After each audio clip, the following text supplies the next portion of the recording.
is so insane.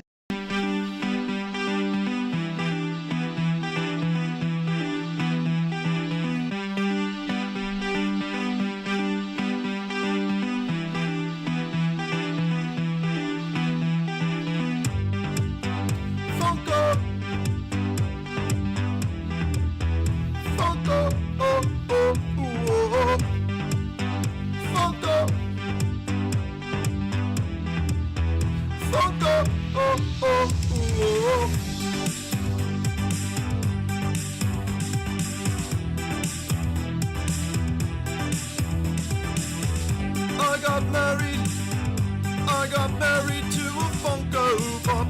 Whoa. We got wedded, conjoined in a Subway shop. Whoa. I'm married to my Funko Pop. Whoa. We got joined, coitus in a Subway shop. Whoa. Vitamins and biscuits and minerals, they come to me through a tube. My whole life is spent watching on a tube.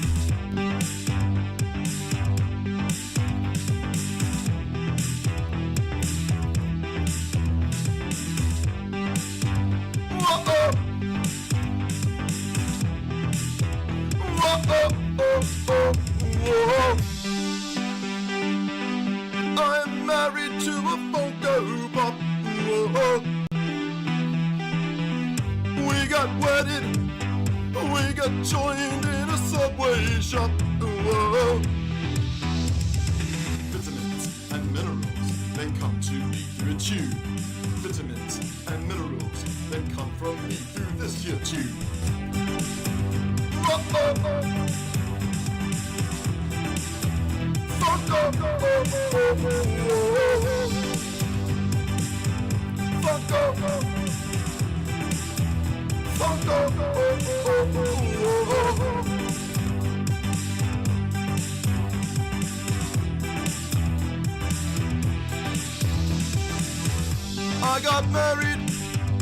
I got married to my Funko Pop. Whoa.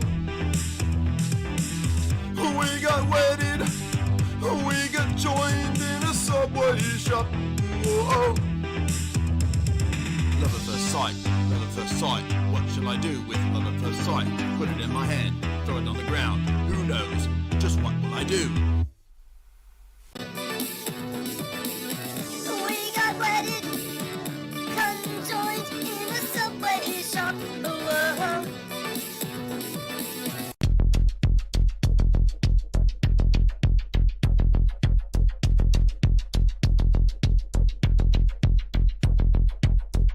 Guinea pig stuff in Africa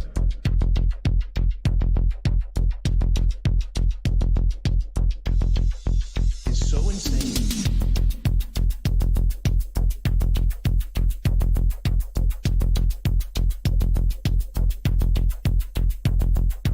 The human guinea pig stuff in Africa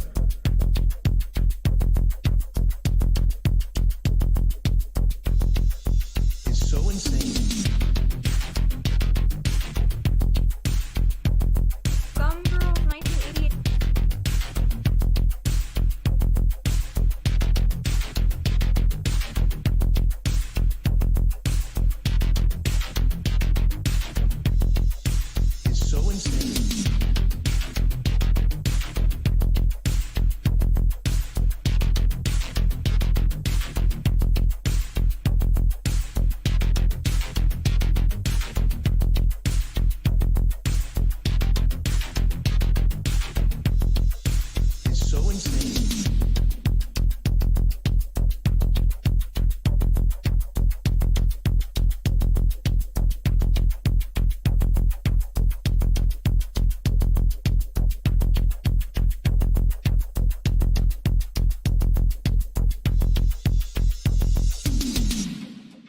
Is so insane.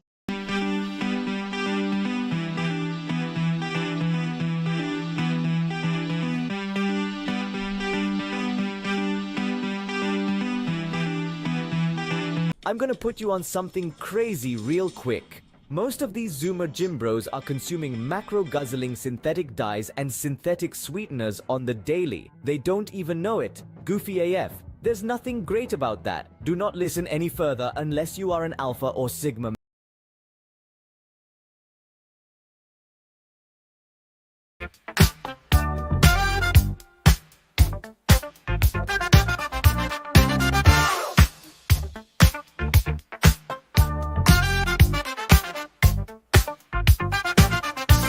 Got married to a Funko Pop. Oh, oh, oh, oh. We got wedded conjoined in a Subway shop. Oh, oh, oh, oh. I'm married to a Funko Pop. Oh, oh, oh. Vitamins and minerals, they come to me through a tube. My whole life is spent watching on a tube. Whoa, oh, oh, oh, oh, oh, oh, oh, oh,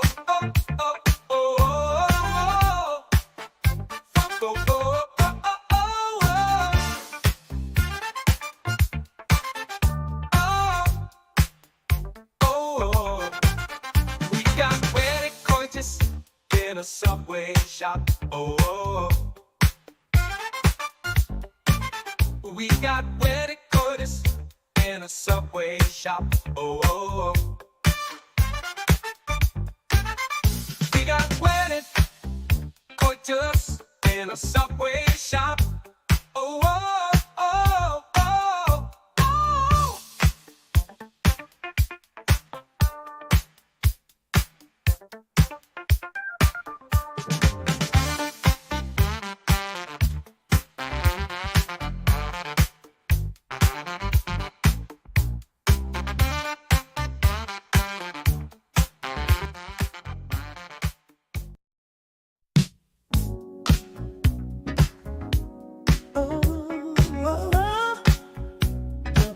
oh. I got married to a Funko Pop. Oh, oh, oh. Ooh. We got wedded conjoined in a Subway shop. Oh, oh, oh. Ooh, oh. I'm married to a Funko Pop. Oh, oh, oh. Ooh, oh, oh. Vitamins and minerals, they come to me through a tube. My whole life is spent watching on the tube. Whoa, oh, oh. Whoa, oh, oh, oh, oh, oh. Oh, oh, oh, oh, oh. We got wedding coitus in a Subway shop. Oh, oh, oh. Ooh, oh, oh.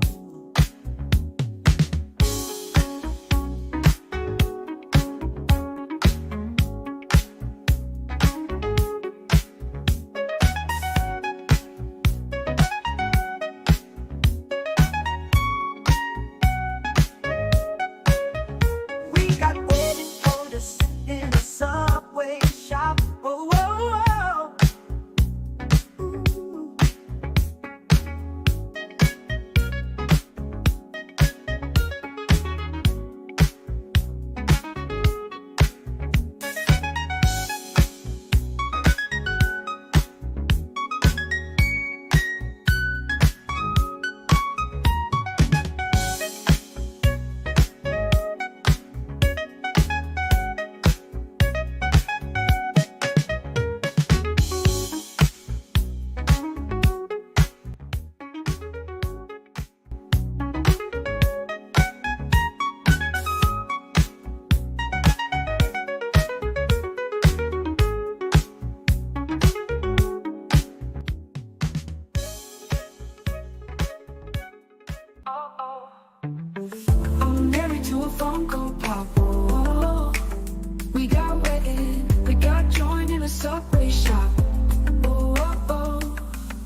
We got joined in a subway shop. Whoa.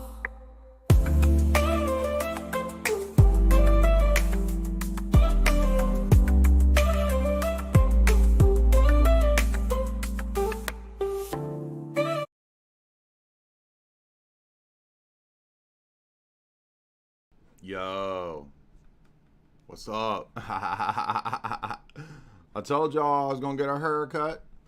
I told you I was gonna get a high top fade. Psych. I said, look, I've been watching Van Damme movies. I said, why can't I pull this stupid thing up? I said, give me the Van Damme, dude. It won't even let me pull it up. Can't even see it. I said, give me the Van Damme in Kickboxer, and she did it. She was an Asian haircutting lady, and she did great. She did excellent. I had a cholo haircut woman. I said, hey, fool, you better barely give me the Van Damme cut, bro. And she said, why you calling me bro? I'm a girl. And I said, hey, fool, just give me the haircut or whatever. Like, barely make it Van Damme or whatever. So I guess I can show you on my phone. I guess I can show you on my phone right here. I said, you know Van Damme in Kickboxer? I said, give me that. And she said, okay. I totally could give you that or whatever. There you go, bro. Look at that. I got the Van Damme from Kickboxer, bro. And it is actually transferable over into, if I so wanted or so desired, it could technically be a Caesar cut. However, I started thinking the Caesar cut kind of looks like a weird thespian haircut. You know what I mean? I feel like a thespian if I do the Caesar cut. She did give me that. It is that. Look, what are you talking about? Look, when it's properly combed and groomed, look at that. What do you mean that's not that? Are you kidding me? What?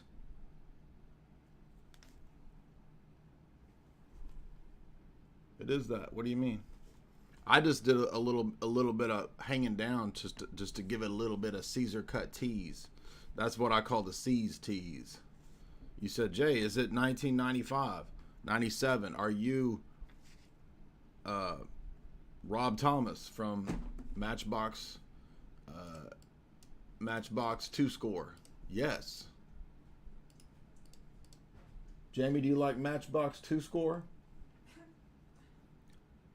Huh? With Santana. This life ain't good enough. I have to lift you up. I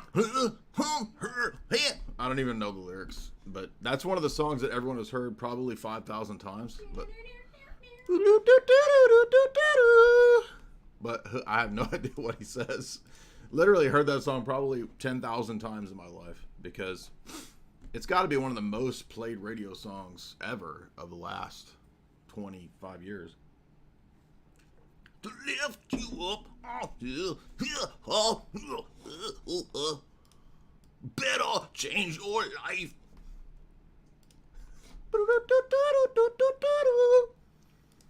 Haircut fallacy.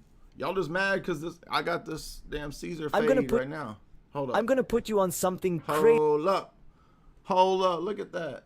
Damn, bro. Smooth cut.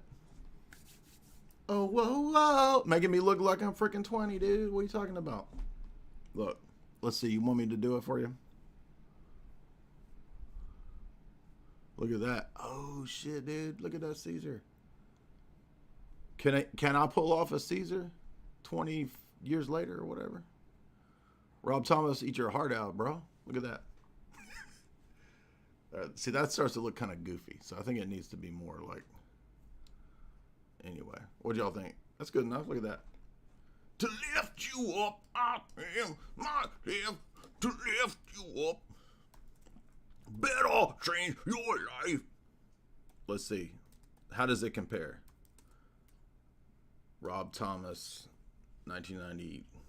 99? Did he have the Caesar cut in 90? Oh, I will when I will.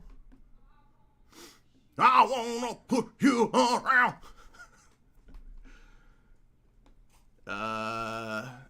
So yeah, here we go.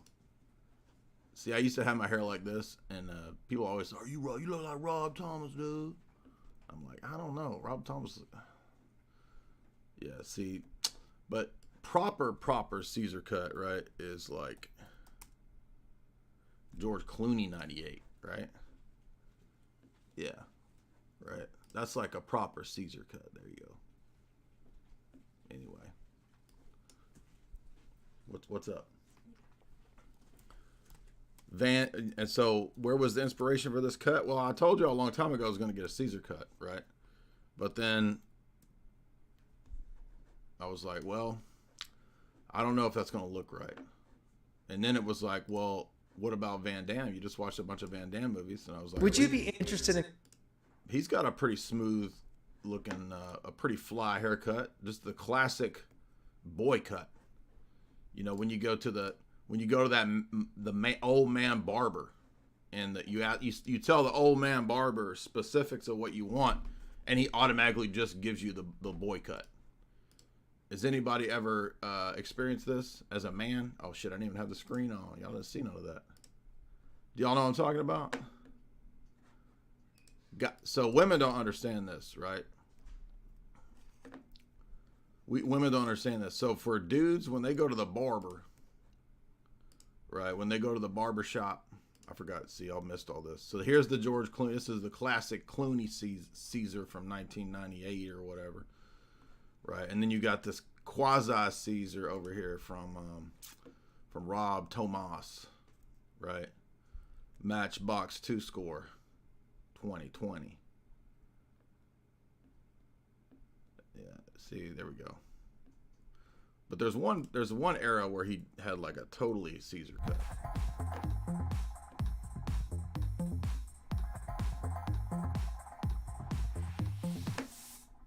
Anyway, so it kind of varies from like the Caesar cut to the, you know, Liam Gallagher or whatever. So anyway, we having fun over here being totally masculine, talking about male haircuts. Oh, somebody said Rob killed the Caesar cut. It was kind of, I mean, Clooney made it a thing, you know what I mean? For sure. But then, and anyway, so if you're a dude and when you're a kid, for example, when you're a kid, you got all these cool ideas for a haircut. Oh, I want Vanilla Ice haircut. I want lines, blah, blah, blah. And then your dad takes you to the barber.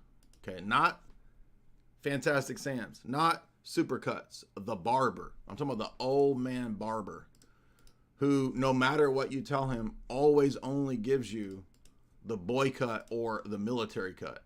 It's like in the mind of an old barber. I'm serious. Every dude knows this. There's only one haircut. All men get the military haircut. I don't even know what would you call that? A crew cut? This is all that exists in the head of a barber. Is like this. The military crew cut. That's all you get. And old men barbers have been doing this for freaking a century, I guess. I don't know. Anyway, that's all you get. But sometimes you can get the boy cut, right? And I was like, all right, I'll take a Van Damme boy cut. I mean, look at this dude's moves. Look at the moves, boy. That's what I'm talking about. Making them Asian boys mad, jealous over there, envious. They're like, look at that dude dancing with our Asian women, taking our women, doing those moves. Oh, oh, oh. I got married to a Funko Pop. Oh, oh, oh. Anyway. Yeah, the old man doesn't even know what a guard on the shaver. There is no guard on the shaver. There's just the shaver. That's all you get if you go to the clip and trim. In my town, it was called the clip and trim. And it had an N, right? Clip and trim. Clip and trim. Let's see if there's a place called the Clip and Trim Barbershop somewhere. Take it, because the clip it. Yeah, look at this, old man. Look at that. Old man clip. It's still there, dude. It's still there in Tennessee. Clip and Trim Barbershop. I'll take you to Clip and Trim. I got married to a Funko Pop. Oh, oh, oh. Uh-oh. Anyway, we're not doing Van Damme today. I just thought I would give y'all an update on my haircut. Welcome, everybody. Today, actually, that Asian woman, when she cut it, when I asked for the Van Damme, which she did correctly give me, she said, maybe she was Cholo woman. Was she? I don't know if she was Cholo or Asian. She was Chasian. She was in the mix, like a Cholo Asian, one of those sort of an odd mix that's very cool. She said something like, "You don't want the Van Damme from Brush Boy, you want the Van Damme from Kickboxer Hacker." Okay. You know one Van Damme from Replicant? What about Van Damme from Time Cop? She said, "You want a Van Damme from Time Cop?" I said, "Hell no, I don't want a damn mullet." You don't want Van Damme from Hard Target? No. I got married to a Funko Pop. But look, come on now. Tell me that's not fairly fly. That's a fairly fly haircut. I've come full circle. This was my haircut in like 1998, dude. Anyway, where are we at? Okay, today we are talking about a weird collection of movies. Guess what time it is, y'all? Spooktober. Oh, oh, oh, oh. I can even take a wolf howl and make it into a damn R&B song. Oh, oh, oh, oh, oh, oh, oh. It's Spooktober. Every year, October, on this channel, and this is a tradition. It's such a tradition that all of y'all who have been here for many years welcome it. You look forward to that season known as Spooktober. That means we cover esoteric, dark, deep, occult analyses in the realm of psychological warfare, or excuse me, psychological thrillers, horror movies, creepy crawlers, cults, deep satanic films, SRA films, trauma-based mind control. And guess what? So it turns out Dario, whom we have covered pretty in-depth in the past, I didn't even realize that he has this whole back catalog beyond Suspiria. Now, I knew that he had many films beyond Suspiria, right?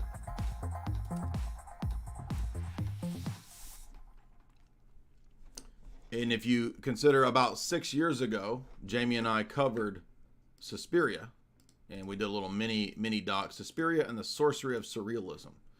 So this turned out to, I think that was a pretty good film analysis video we did back then. All of these old analyses, they get buried in the algorithm and nobody remembers them. So be sure and go check those out because they're still good. There's still very cool info in those old breakdowns that we did. But turns out Argento has a vast catalog of films that I think weren't really available until Jeff Bezos and others have made these films available through things like Amazon Prime and so forth. So, turns out I'd heard about, obviously, Phenomenon, but I did not know about the Sect. I did not know about the Stendhal syndrome. And you're gonna, I think, see why this is relevant because, of course, I suspect that Dario is probably actually legitimately a Satanist. I don't think it's a leap. And I don't say that just because of he's making occult horror films or whatever. There's other things that I think override, basically overriding themes in every film almost, such as dissociation, MPD, DID, trauma-based mind control, and of course his famous trilogy, the Dark Mothers trilogy, which I think we did a podcast on that some years back. So we have covered the Dark Mothers, which is, it begins with Suspiria, and I forget which mother it is that runs that coven of. It's a witchcraft coven at a girls' dance school. One of the most famous horror movies, right? It's kind of like, what would we say? It's like Italy's version of The Shining, if you've never seen Suspiria. I'm not recommending it because it's necessarily... well, let me put it this way. Just as a film, Suspiria is a well-made, and just for the cinematography, it's pretty wild. I mean, it's pretty good, cinematography-wise. And it just so happens to have a pretty hardcore SRA theme. I mean, that's really the essence of all of it, right? If you've not seen it, everyone should be familiar with that. But I'm not going to rehearse everything. I'm just a little bit of a reminder about Suspiria because we did do a whole mini documentary on it. Now, they also remade they did a sequel or remade it. I can't remember. Amazon did 7 years ago. If you saw the Suspiria remake, which was also pretty gross. I mean, as you could imagine, this had the themes of, oh, the poor witches are persecuted by, you got it, tiny mustache man followers. And spoiler alert, basically, I don't recommend really watching it. It ends with a giant, what do we call it? Say, ladies' time of the month ritual ceremony where there's body fluids everywhere. It's gross. I don't remember if Argento was involved in this or not. I think it's just a remake. But the original one is worth watching just for basically the amazing color schemes that they use in this film. It's pretty mind-blowing. I mean, every scene is pretty visually awesome. So it's an amazing, just technical achievement, I would say. I mean, just every scene is like a trippy, it's almost like a painting, right? And he uses a lot of these sort of neon-ish colors that we use here on my channel quite a bit. So I liked the aesthetics of it just to begin with, right?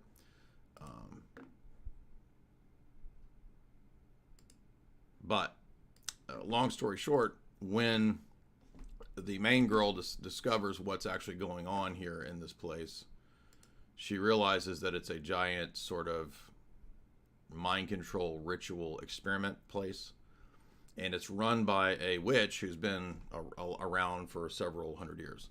When she finds one of the secret passages, she walks down it, and if I recall, it's like there's like Kabbalistic Hebrew text or something on the wall when she runs down this secret hallway here. It's something like that. I haven't looked at this film. I mean, look at that color scheme. That's like Jay's analysis color scheme right there. So visually very cool. It reminds me a lot of like Panos Cosmatos and the schemes that he uses from his dad's color schemes in Cobra. So if you remember in the Stallone movie Cobra, which was made by Panos's dad, there's a lot of the same neon schemes here, which was interesting because this is 70s, right? This is pre-80s, pre-neon. So in terms of prevalent color schemes, we're kind of way ahead of the curve. And we're going to notice in some of these Argento films as well, even though I think he is probably an evil dude, sometimes these evil satanic type people, it's almost like there's a satanic version of prophecy.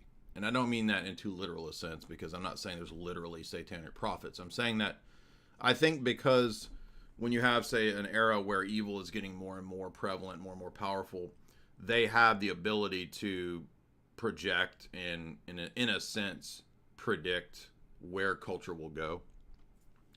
And so you're going to see a lot of themes that were not very popular in the 70s and 80s begin to make their way into normality or normalcy way later, but were in a way predicted or presaged, you could say, in a kind of a demonic version of prophecy. And I don't mean prophecy in the biblical sense of like new divine revelation. I'm just saying, for example, we all know about Maria in Metropolis, right? Metropolis is what, going on 100 years old now, and we have a sex bot, right? Yeah, it's almost 100 years ago that this film came out. And you have at the base of a giant satanic inverted pentagram there, she's an SEX bot, if you remember in the film, right? And she basically destroys the city when she's let loose. But she comes to be, she's created through scientific sorcery, the SEX bot in Fritz Lang's famous 1927. So again, how is this possible? This is pretty clearly, I would say, some form of, and I'm using the term kind of loosely here, satanic prophecy. Likewise, Anton LaVey, if you remember, Anton LaVey spoke pretty explicitly about how eventually SEX bots would be everywhere. And bots in general. Now, did you notice this week, or actually was it yesterday? Maybe 2 days ago. What did they just unveil? You see this? And as you can see, we started up with someone in a robot suit, sort of down, and then we've progressed dramatically year after year. So if you extrapolate this, you're really going to have something spectacular, something that anyone could own. So you could have your own personal R2-D2 C-3PO. And I think at scale, this would cost something like, I don't know, $20,000, $30,000. Probably less than a car, is my prediction long term. Now, it'll take us a minute to get to the long term, but fundamentally at scale, the Optimus robot, you should be able to buy an Optimus robot for, I think, probably $20,000 to $30,000 long term. So, and what can it do? It'll basically do anything you want. So it can be a teacher, babysit your kids. It can walk your dog, mow your lawn, get the groceries, just be your friend, serve drinks. Whatever you can think of, it will do. So, as you can see, we are now entering the future. You know, I was thinking about this yesterday or whenever 2 days ago, whenever I first saw this. I think it was yesterday, 2 days ago. You know, we were talking for years, right, about one day there'll be the bots. One day, we're at that time. So here we are. We're at the end of an era, I guess, right? InfoWars is about to be auctioned off. And that doesn't mean that, obviously, Lord Voldemort is coming to an end. He will continue on, obviously, to do whatever podcasts or, you know, goes to work for somebody else or whatever. So it's not like he's going away. But what I'm saying is the era of the warning time. And I remember the first time I read about this kind of stuff was 1998. I first read a critique of the coming technocracy in 1998. And it was a book by a conspiracy person who didn't get everything right, but they got a lot of things right ahead of the time. And they were warning about basically international total surveillance, right? What eventually gets called total information awareness. And that's wild because that was actually before the Big 9 event. Because it was the Big 9 event that actually ramped up the call for total information awareness through John Poindexter and people at DARPA and the Pentagon and all that. But obviously the plans for all of this kind of stuff go back way older, as we all know. And that's why you can have people like Fritz Lang and Metropolis and the old, what's called satanic cinema of this time. That's literally what it looks like. This is the first inclinations of examples of satanic cinema back here in the 1920s. That's how you can have I'm sorry, my allergies are going crazy today. Let me get one of these holistic allergy pills here and see if it helps. So that's how you can have this kind of predictive element even from the bad guys, so to speak. All right. So that's enough about Suspiria and kind of going down various rabbit holes, but the bots are here, dude. I don't think necessarily that having a bot is necessarily wrong. I mean, I think a lot of these things could be very useful. I think there's just the danger in where they could go. So if everybody has these and everybody's got, you know, this kind of stuff going on, it could lead to a scenario where we rely on them too much. They become kind of controllers. You know, all the stuff that the sci-fi dystopia novels warn us about. I think that's the danger of where it could go. But in itself, it doesn't seem to be a problem. But hey, we might need a Butlerian Jihad one day. Who knows? But again, we're at the end of that period, right? Like it's the period of the John the Baptist warning times, right? Of Lord Voldemort. Those times are done. We are in the future. It's now. And that's pretty weird because if you're around my age, right? Think back to when we were in the 90s or in the 80s and we were watching all these dystopian movies.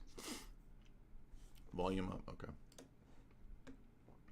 I bet you that I updated my computer to the new iOS. I bet you it's reset the audio settings. It always does that. Yep, of course.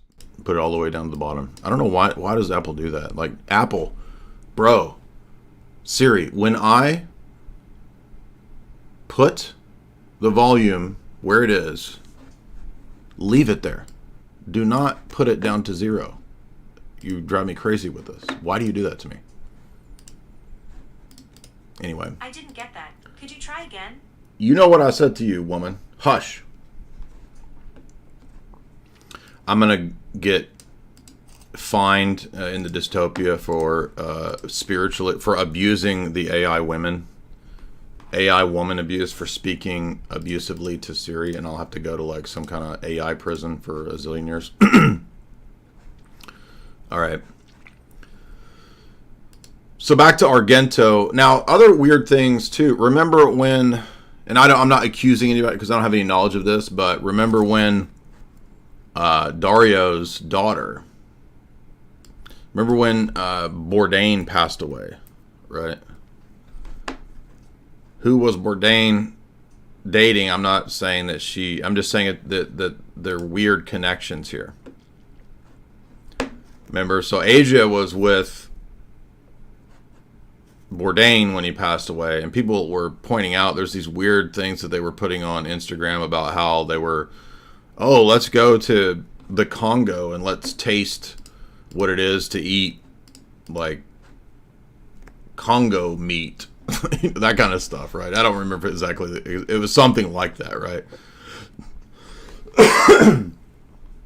So again, it's just weird that they seem to be involved in that. Really, I mean, look at that dude. Oof. What do you call this kind of art? I don't even know what you call this. Like the modern art that people are into. It's not even art. It's just basically just demonic degeneracy that they call art. Let me give you another example of this kind of stuff and it's a lot of this stuff is going on in like high society Italy, like Asia Argento type stuff. Like there was a does anyone know about Diamandia Galas? She is one of the worst. I mean, this chick has to be a Satanist. There's like a serious Satanist. Now, there's no way that she could not be a serious Satanist. And she's kind of in this domain of avant-garde Italian performance art. Like, let me give you a little taste of this wonderful art. If you haven't heard this, it's just awful.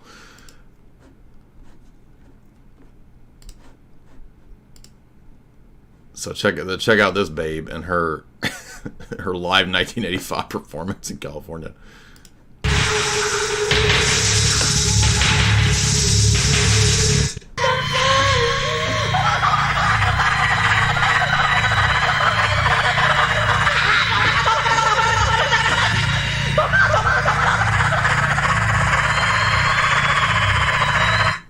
It's all that. So basically the entire performance is screaming guttural sounds, literal, like, just sounds of hell, basically. And that's her music. And so she was in that popular Italian film. I think she does a performance in it, doesn't she? I'm going blank on everything today. There was an Italian film that came out maybe 5 or 6 years ago, and I think she does a performance in it.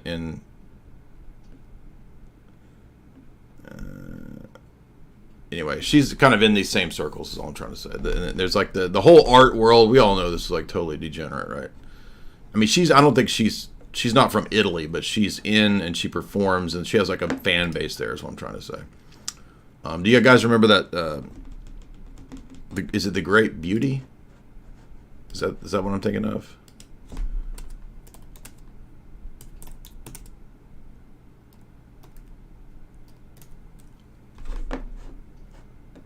Yes, I think it's this.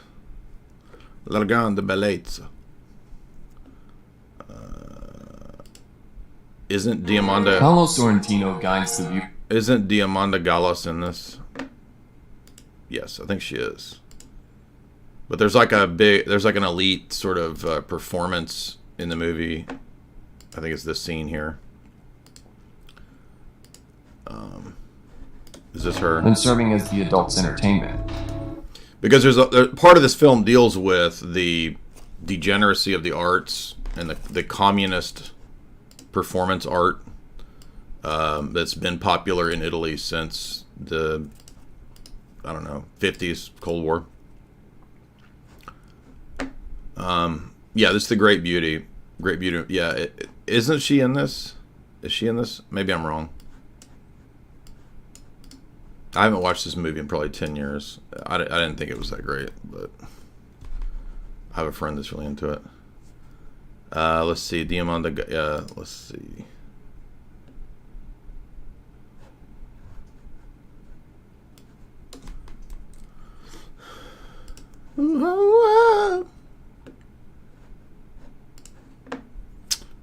Oh, so she's from America. Interesting. Okay. But she's probably what? She's a soprano sfogato.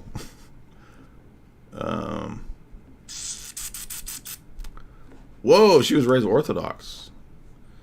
Well, I guess she left that, didn't she? She's not interested in that.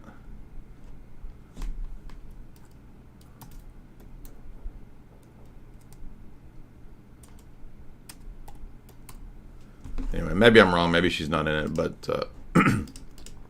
you get the idea of like what supposedly high society art is. And then wasn't there a reference to?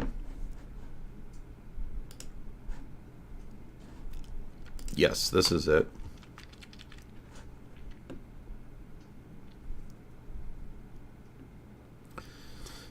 How did he hide it like that? Asia Argento tearfully reveals how Bourdain sounded strange the night before he unalived, but says he insisted it was because he had too much to drink and eat. Asia Argento made several stunning confessions during an interview. She said she's still struggling with it.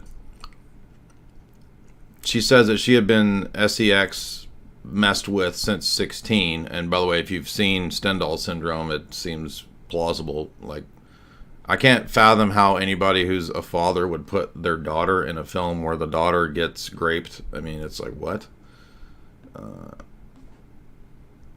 She says that she denied allegations that she sex assaulted Jeremy Bennett when she was 17. Anyway, whatever. But this is not talking about the weird food. They were posting some really weird stuff. Like he was flying around the globe to taste like manimal meat. Does that make sense? Yeah. So now back to Argento, because I'm not going to talk about this film because I don't recommend it. It was a little too gross and graphic. I had to kind of skip past certain parts of it. But this is also relevant because he puts his daughter in this one. And if you don't know, Stendhal syndrome is this syndrome that people get supposedly, right, where when they are overcome with art, like beautiful art, you hear these stories of people who go to the Vatican and they're overcome with all the art in there in St. Peter's that they like pass out or something, right? Well, this led Argento to make a movie in the early 90s called Stendhal Syndrome, and he puts his daughter in as the lead role. Or 96, I guess it's released in the U.S. I don't know, but just briefly covering this, the film starts with a detective. She's a police detective, and she's on the trail of a serial K in Italy, and she goes to one of the art museums, Uffizi, I think, and then which is like the one that we didn't go to when we were there. She has this pass out moment where she sees like Hieronymus Bosch or something, and she passes out and she hits her head on a table. And when she passes out in the Stendhal syndrome delirium, she sees a weird fish demon and kisses it. And then she wakes up from the stupor out of this. She basically, I think, goes underwater to the abyss. She's sinking into her subconscious, you could say. And then she emerges from this with split personality. And that's explicitly in the movie, right? So she's like trauma-based mind control. And she becomes more and more obsessed with this serial K. Eventually, the serial K, and the weird part is we don't know what things are visions and what things are real. So one thing that I think was good from a filmmaking perspective was that a lot of times when you're watching this film, you don't actually know when she's having a real experience or a vision experience. So you're trying to piece this together as the film progresses. It's almost like this was Argento's attempt to be Hitchcock, right? So this is Italian Hitchcock. There's literally a lot of Hitchcock references in this. She changes her appearance with every seeming new alter personality. So after the grape event, because eventually we think that this serial K has graped her, she then cuts off all her hair and she starts like taking boxing and MMA lessons. So she's like over here with Eddie Bravo, and then she changes it. That's the serial K guy there. She changes her appearance again in a very Hitchcock move and becomes a alternate personality with a long blonde wig. But then she also takes it off and seems to be like a sort of a butch thespian at other times. So she's like shifting into these different personalities. And the whole time we think she's after this SK. But we find out, no, actually, shocker, as you can imagine, the serial K has possessed her, or the demon that has possessed the SK now possesses her. And the serial killer was killed in probably Act 2. And so all the murders of Act 3 are essentially her and her alternate personalities. And she's suppressed this knowledge and memory of doing it. In fact, she even assassinates her boyfriend. And there you go. So once again, it's a surrealist journey into, as you can see, like multiple times they step into the artwork. The artwork bleeds over into her. Her experience is, in many cases, the artwork coming alive, or her stepping into repressed memories through the artwork. It triggers her, and it triggers different pathways in her psyche so that she opens up doorways and remembers, oh, wait a minute, I did that, right? So, again, Argento clearly is familiar with SRA and occult ritual, trauma-based mind control, dissociation, splitting the psyche. So I feel sorry for Asia Argento, basically, with this as her dad. But I mean, again, how could anybody put their daughter in sequences in films where she's getting raped? I mean, it's just like... Now, I do not recommend that. The next movie, however, is worth watching because, once again, we have a curious this is a really bizarre film. Now I know BLA covered it the other day, so I have not watched BLA's analysis. So if you want another analysis, he always does really well. You could also go check out his analysis of Phenomenon. But I didn't watch his, not because I didn't want to see it, but just because I want to have my own fresh analysis of it. By the way, if you want to support the stream, you can do so via Super Chats. Super Chats are done through Streamlabs. I'll pin the Streamlabs link to the chat right there. You can also find the link in the show description. So, Dario Argento's 1985. We're going to go back into the 80s. Remember, he's already done the Suspiria, occult, satanic, witch coven film. So he's very aware of these topics. It's not speculation. But this is, oddly enough, the very beginning of Jennifer Connelly. Now, I think she was earlier on in a film. She was in Made in America, which is about the Jewish mafia in America. And oddly enough, that movie was made by an Italian. So, I don't know why, but Basla Analyzer, that's who BLA is.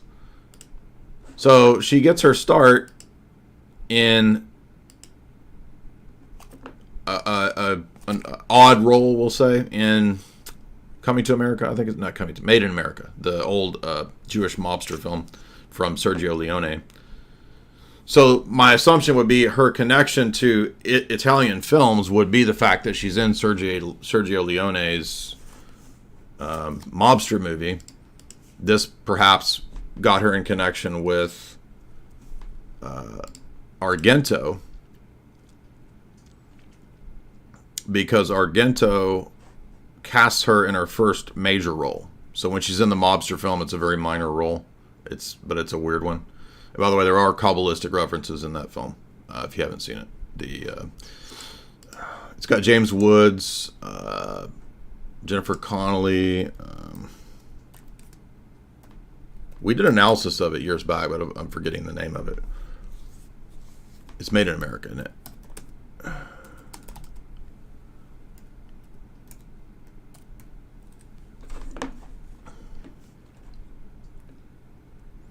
Excuse me, Once Upon a Time in America. Yeah. De Niro, James Woods, and a very young Jennifer Connelly, 1984. This is right around the time. This is actually before Labyrinth, too. So this is before she does Labyrinth. So this is a story of two Jewish mobsters, but again, it's made by an Italian, which is curious. It's, as a film, it's a pretty good film. It does have Kabbalistic references, which is pretty interesting. However, you'll notice that Jay Khan's role is as an underage temptress. So I'll just put it that way. It's a sort of a Lolita role. So back to Phenomenon. So then she's cast in this, and this is just a bizarre. I don't know how to describe it. It's just the whole thing is really weird. It does have a very. It's not so abstract that you can't follow it though. It does have a very clear trauma-based mind control dissociation plot. In fact, even I was surprised that at a certain point in the film, Jay Khan actually says, "I've been split. I have an alternate personality." So this is another boarding school for girls scenario, and this is like the third or fourth time that Argento has utilized this idea of foreign boarding schools run by witches and Satanists to experiment or to mind control young girls. In this case, it's not a dance school, it's a boarding school in Switzerland run by tiny mustache men followers. And they make that clear because they wear certain symbols that they don't actually explicitly say it, but they're in Switzerland, which was, of course, neutral during the events, and is known to have been a place where certain tiny mustache men followers fled to, and also where it seems like certain mind control experiments most likely were done. There are these sort of rumors, I guess you could say, about MK type experiments. done in Nordic countries on the down low. If you remember that BBC documentary about the two twins, the mind-controlled twins. What is it? Life in the Fast Lane? That kind of blows everybody away. Everybody who's an MK Ultra skeptic, when they see this, they kind of get blown away.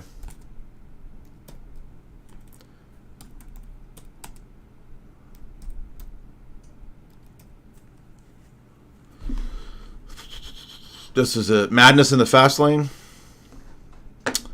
If you've never seen this BBC really crazy documentary, which apparently let's see what they edited out. Twice, so... Now the woman is safely restrained, PC Finlayson updates his senior officer. This one has then gone over the bonnet of that car. She's then got a punch trace and ran across there. This one? Yeah. Is she under arrest for those? Well, 136 if she is. Well, she needs to be 30. So these two Nordic chicks who are, I wouldn't say literal super soldiers, but they definitely seem to have been through some sort of bizarre training. They were en route, at least one, maybe both of them, to assassinate somebody from the British Secret Service, or I think it was a Royal RAF or something like that.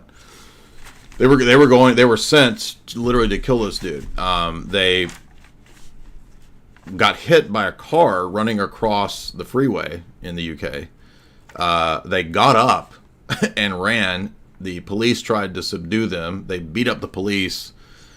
One of them got away. One of them went to jail. And basically was forced to spill the beans about, for whatever reason, or why she was sent to assassinate this RAF guy. It's crazy.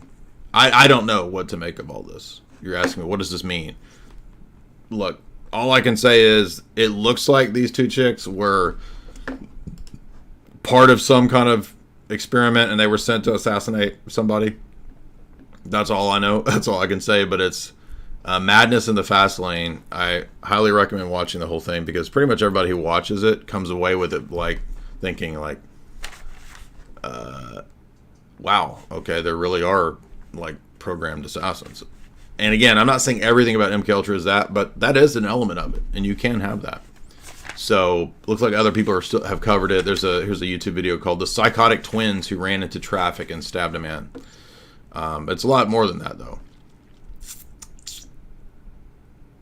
because they were essentially sent to kill somebody with an intelligence background. So that there was something more going on than just like, oh, there's two crazy chicks. No, they're not TRA and Z. They're just like normal, or they look like kind of butch buff. They look like Nordic chicks that work out. If that makes sense. I don't think they were TRA and Z. Yeah, this is it. So here's them. You can still find this on the internet. So, I mean, they're not like attractive, but they're just kind of scary looking. They're kind of freaky. Sabrina Erickson, yeah.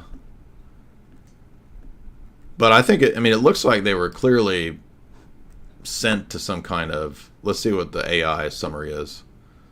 Sabrina Erickson is a Swedish woman whose story was featured in the 2010 documentary Madness in the Fast Lane. In May of 2008, Sabrina and her identical twin Ursula traveled to Liverpool from Ireland, respectively. Now, they're not from there. They're from some Nordic country. But they were involved in a bizarre incident on the motorway, which a camera captured on the live BBC broadcast Traffic Cops.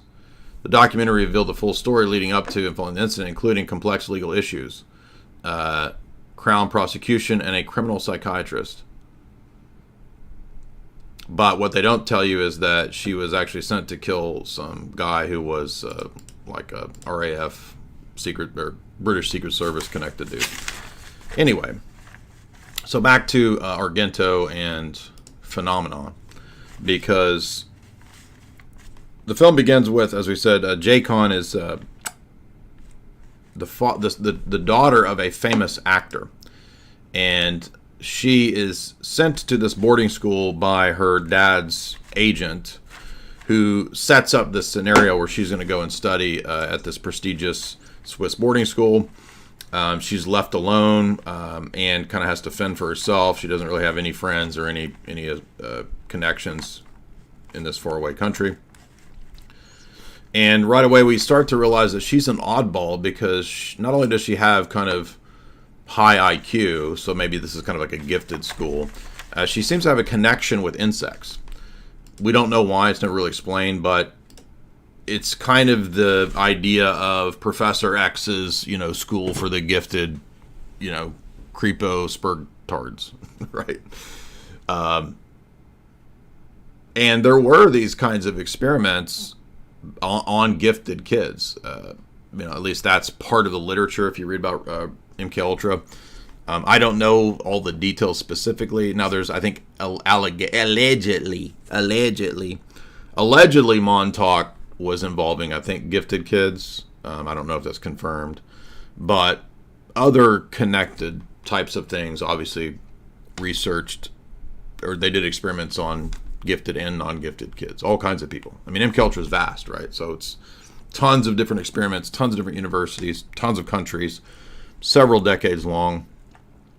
So Argento, whether he knows it or not, is definitely hinting at something related to this, because as the film progresses, as J-Con has these visions, she starts having visions of seeing in windows down a hallway, which is her psyche, obviously. She can step into different minds and different visions, and she sees the victims of another SK. So as you can imagine, there's a serial K once again, and she's seeing through the perspective of different girls who have already been offed by this SK. She doesn't have any friends. However, she kind of makes friends with her roommate, but they don't really get along. Her roommate's kind of snobby, which is weird, because you would think, because everybody recognizes her dad as a famous actor, that they would kind of all be, fawning over her, but they're all very resentful of her, and they don't like her. They think she's an oddball, and they start hearing about her visions, and she has these connections to animals. This weird monkey shows up, who is the assistant to, I know this sounds crazy, but like every Argento movie is basically an acid trip. So if it sounds like I'm saying some kind of crazy acid trip, it's because all of his movies are that. The monkey is the assistant to Donald Pleasance, who is a scientist who studies entomology. He's a bug scientist. And so the monkey likes J-Con. They form a bond. And then J-Con ends up one night dissociating, sleepwalking, seeing the visions of the girls that are being killed by the SK. And she gets picked up by two German dudes who try to grape her, but she gets away. When she runs off into the forest, she finds the monkey, and then she stumbles into Donald Pleasance's science estate, where he's studying bugs as a science man. And this is the scene where she comes to his science pad, right? And Donald Pleasance is, of course, Donald Pleasance is one of the great British actors, you see, who appears, you see, in so many films that are full of gory bee imagery, such as this here, and of course from your favorite John Carpenter, you see.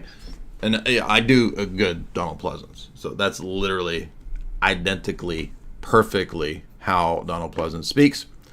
Of course, Donald Pleasance has been in a million different things. And by the way, here's something fascinating. If you read about Donald Pleasance, he's a really crazy character.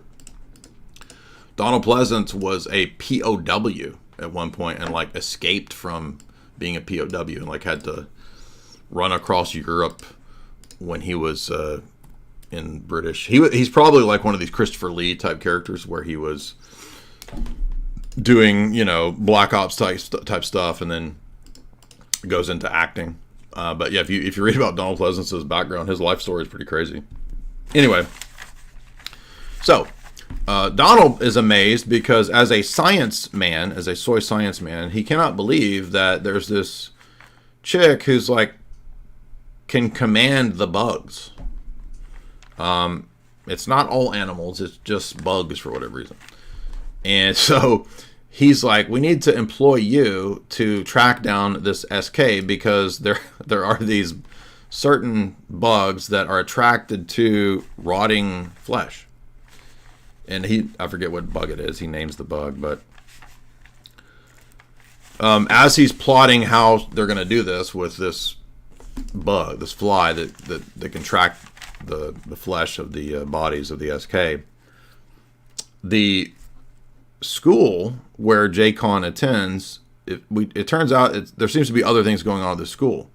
So at this boarding school, they think that she is insane, and they want to run mind experiments on her. And so they put her under the electroshock. They're gonna like literally MK Ultra electroshock her brain, right? That's the thumbnail. If you saw the thumbnail picture, it has J-Con with the electroshock stuff hooked up to her brain.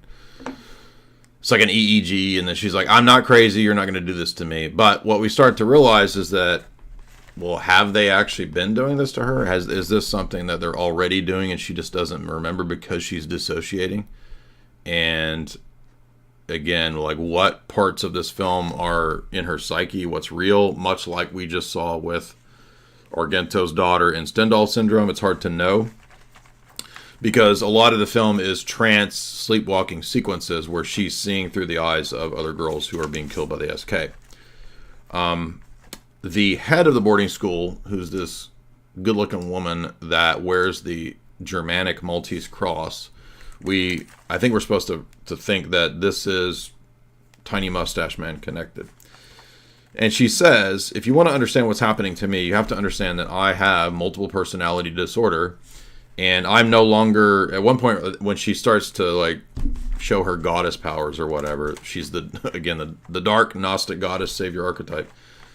In this very sequence right here, the girls are picking on her. We got a bunch of mean girls, like Muhammad Hijab, they're picking on her. And then she like demonstrates her goddess powers and calls a bunch of bugs. She says, I have split personality. It is a case of MPDDID. And she says, through this, I've developed telepathy. So this is like not Lord of the Flies. She's actually the Lady of the Flies. And then they start to say, oh, you're actually possessed because you have power over the flies. That means you're possessed by Beelzebub.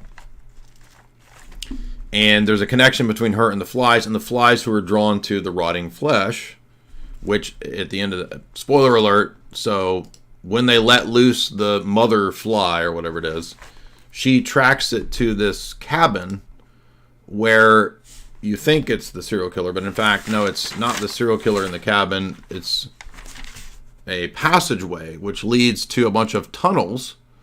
And so when she's having these visions back here, let's see, where's the tunnel vision? Yeah. This is a vision of the tunnels where they are imprisoning girls in like an Dutroux affair type situation. This is like a Dutroux affair type thing, right? One of the headmistresses or whatever is like, she has a slow boy child who is a cannibal boy. So there's a cannibal boy, slow boy child that they're feeding the girls to. So it never really explained why there's this mutated child. Let me see if I can find a picture of him.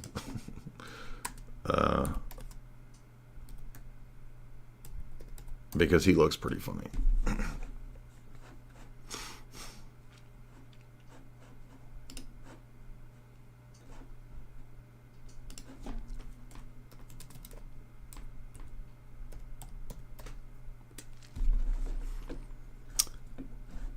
All right, now I can't find it. Anyway, if you watch the movie, you'll see what I mean. He's a character.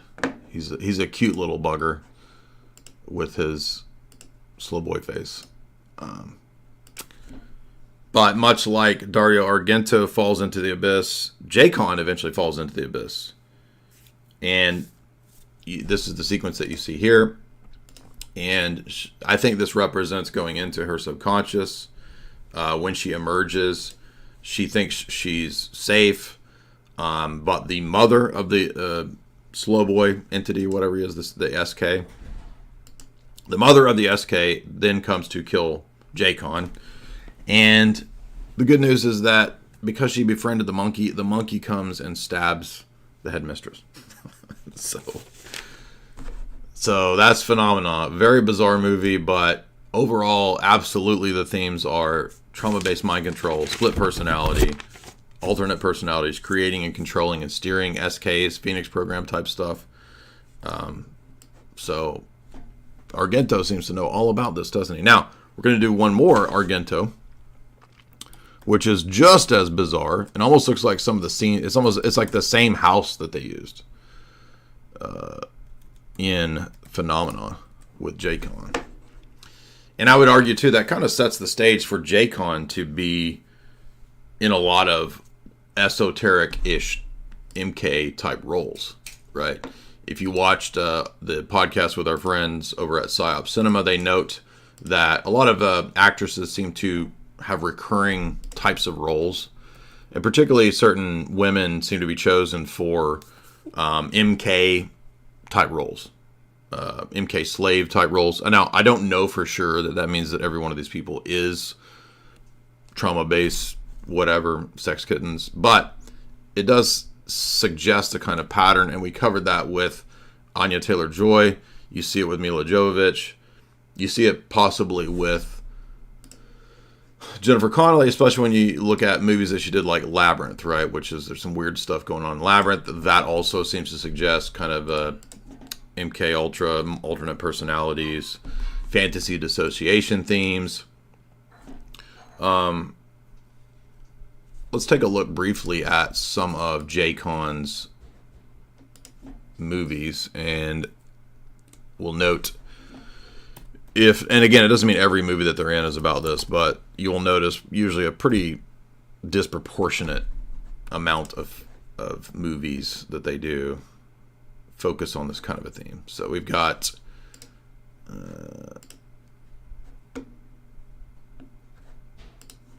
certainly Labyrinth, certainly Phenomenon. Those are totally 100% MK Ultra-ish type movies. Let's scroll back.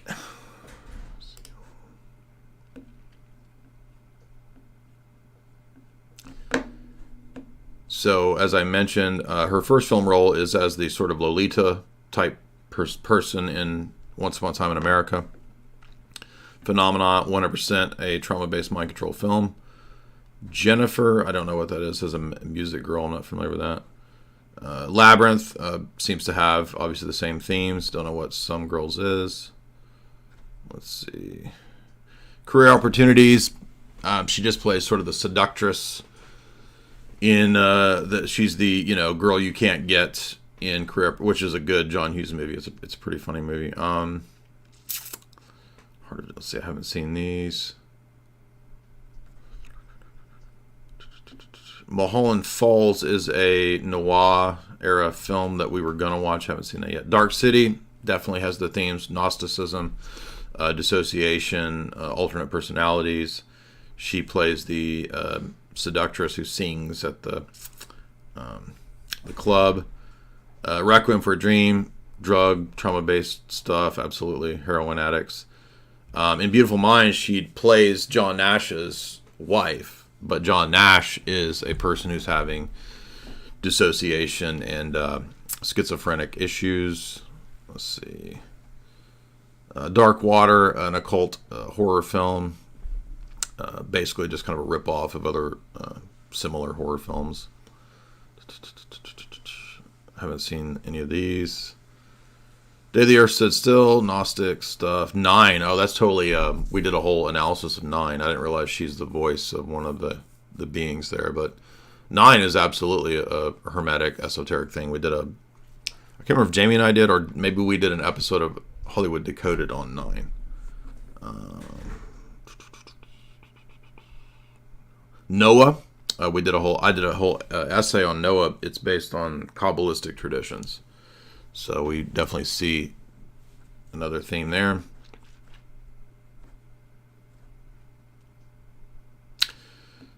Haven't seen Dark Matter, and I've not watched the TV show Snowpiercer. So definitely some interesting themes with J-Con movies there that are not surprising.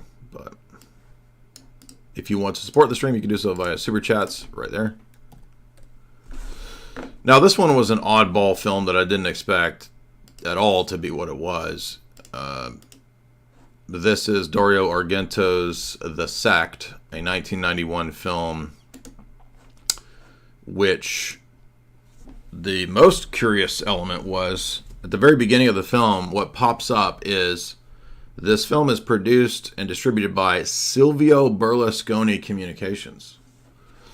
Now, if you don't know, Silvio Berlusconi, who was for many years, president of Italy, Berlusconi is known for his eyes wide shut type bunga bunga parties. And if you don't know what a bunga bunga party is, he explains it many, many times in many jokes, many references. This was a big deal 12 years ago when it was coming out. It was being exposed. I'm not sure why he must have made somebody mad because they dropped all this to try to ruin him when he was clearly one of the insider types, right? Elegant parties in good taste, but certainly the details that have come out during this trial point to something quite the opposite. They point to basically call girls being hired to perform at these after-dinner parties in the so-called bunga bunga room, where some of them, for instance, dressed up as Obama and engaged in sort of semi-erotic fondling of one another for the pleasure of the guests. So certainly the details point to a far less elegant and good taste event than a legal case after the other.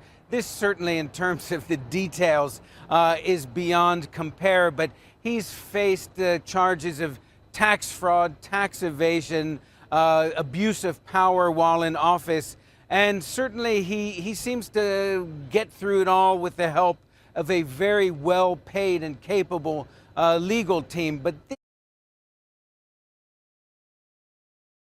now, if you read deeper into it, one of the things that's odd is that allegedly the girl that he paid that was underage for services is the daughter of like the president of Egypt at the time, right? So there's some crazy connection to other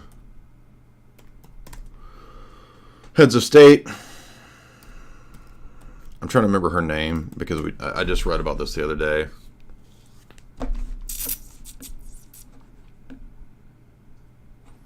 So looks like he's been in a lot of different scandals, but does anybody remember the name? I think it's the Egyptian president's daughter.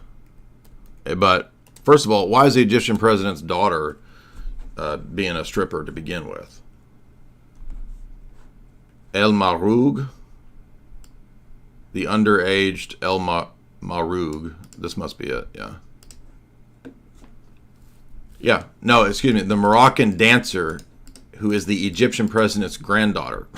So it's like, wait, what? Yeah. So Berlusconi office intervened on behalf of the girl suspected of theft. The dancer was the Egyptian president's granddaughter. I'm trying to figure out. Moroccan dancer who calls herself Ruby Ruba Khoury.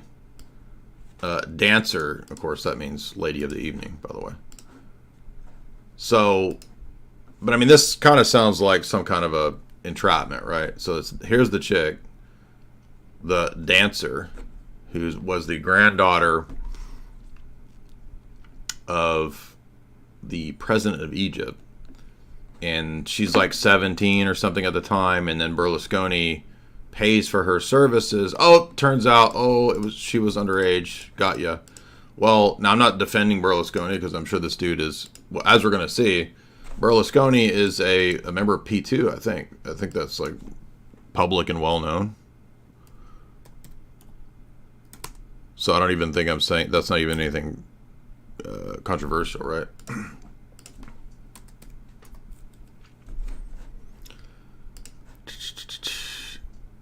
So Propaganda Due Lodge, that's Licio Gelli, Michele Sindona, that whole network.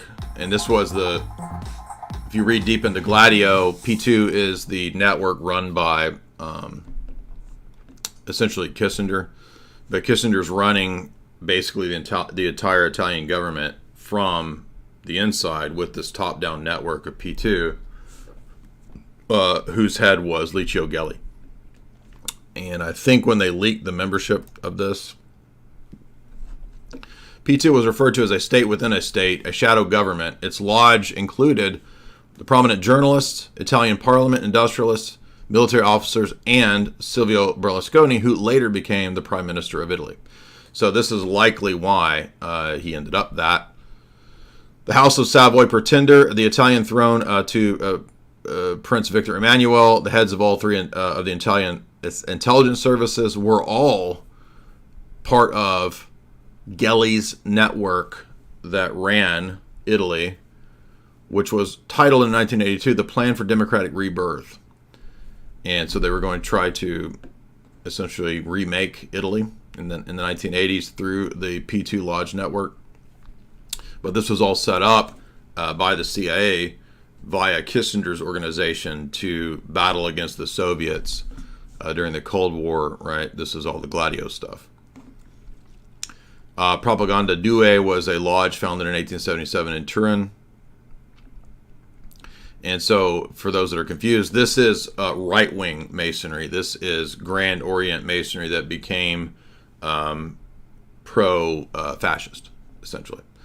And it was aligned with the CIA during the Cold War and NATO. Now, this calls this a conspiracy theorist, but Daniel Ganser's book is not a conspiracy theory book. It's like a PhD thesis. It's an academic publication. In the 2018 book by Dr. Ganser, I think he's a PhD, it accused Pennsylvania politician Frank Gigliotti of being a Mason who chose Licio Gelli to form a parallel anti-communist government in collaboration with the CIA in Rome. It's not even controversial. It's like the whole history of Gladio. In the fall of 1969, Alexander Haig, who was the supreme commander of NATO, and Henry Kissinger, right, authorized Licio Gelli to recruit 400 Italian NATO officers through the P2 Lodge. This was to fight the Soviets. So here you go. This is all summarizing Ganser's book.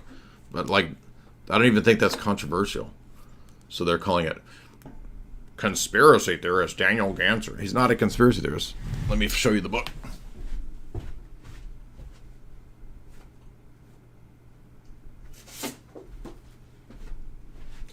So this is interesting because even when academia publishes a book that runs contrary to the mainline narrative. So he's Dr. Daniel Ganser, senior researcher at the Center for Security Studies in Zurich.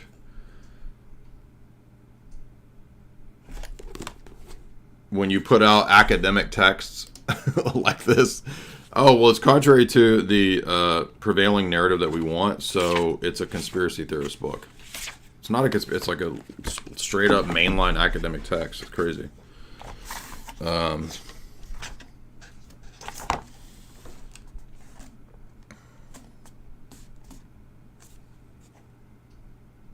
Anyway, you get the idea.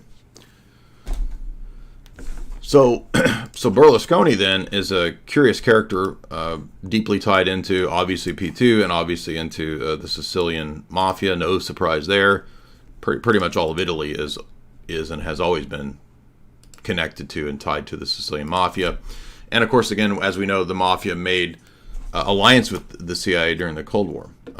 So that's very well known. Read the Paul Williams book, Operation Gladio. You can even read the pro-CIA, pro-Gladio books that admit a lot of this, like the Kaler book, which we did a whole analysis of. So if you haven't watched my Gladio analyses, go watch all my podcasts on Gladio, where there's a bunch of them. We cover many of these books. But when you watch The Sect, notice in the opening sequence that the movie is promoted via Silvio Berlusconi Communications. So let's see what that is, because I didn't even know that was a thing until until I was like, what, this movie is put out. So Argento's movie is put out by Silvio Berlusconi's company. Yeah, here we go.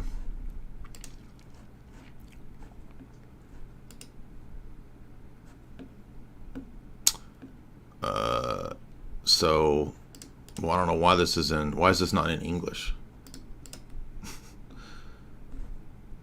So this was a company founded in 1984, film company. Let's see, what else did they put out? Oh, interesting. They put out Luc Besson films. Interesting.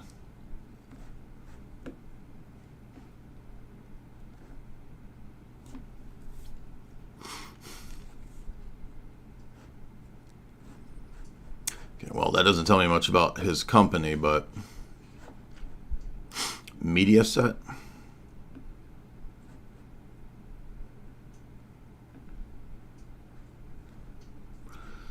Interesting. So I didn't realize that Berlusconi was involved in TV productions in the 70s. So he must have got involved in a lot of this stuff pretty early on. Berlusconi Communications entered into a partnership with various TV networks. No surprise there. I wish this whole thing wasn't in Italian, but yeah, you'll notice that what pops up is that right there.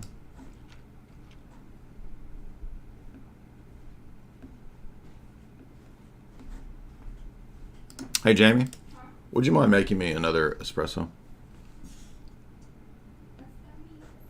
Learning from Silvio Berlusconi's reign over the media. So I guess he had a prominent role as a sort of a media oligarch in the 1970s and 80s.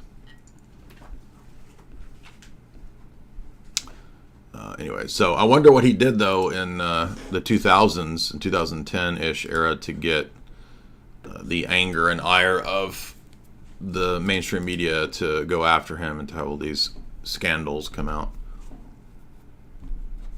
But you get the idea. So that lets us know that Argento then is pretty clearly tied into, you know, the elites, the elite ruling class of Italy. And so here we get yet another satanic sect theme movie where this old guy here has... well, let's rewind. So the film actually opens with a scene that is supposed to be California, but it's obviously in Italy. And it's funny because it's like, what do Italians think California's like? Well, it's like hippies that are smoking doobies and cooking out in nature, living in an RV, living in a van down by the river, literally. And this Manson-esque guy walks up. I don't think there's an image of that in the trailer. So this Manson-esque dude walks up and starts reciting Rolling Stones lyrics. And the other hippies are like, yeah, dude, Stones, bro. Yeah, I love the Stones. And then after he says, yes, I love the Rolling Stones. In fact, I think Jagger is a prophet of the new era, right? He then proceeds to murder all the hippies. So you've got this Manson Jesus-looking dude. Murders all the hippies after quoting how Rolling Stones is a prophet. As he walks away all covered in blood with his other biker gangs. This is the crazy part. So this is Altamont reference. The hippie dude who's talking about the Rolling Stones being prophets was pretending to be a hippie, and then all these other biker dudes come up next to him all covered in blood because they've murdered all the hippies. And then a limo pulls up, and the black tinted window comes down, and he says, have you done your work? And the guy says, yes, my lord, we have murdered the hippies for the evil one. Is it the time? And the guy in the limo says, great work, it is not the time. So obviously right away we have reference to the real connection between Rolling Stones, and the biker gangs, the Satanists at Altamont. If you don't know about this, this is actually a real thing, because the Rolling Stones were in, or it's Mick, right? Mick is in Kenneth Anger's Lucifer Rising.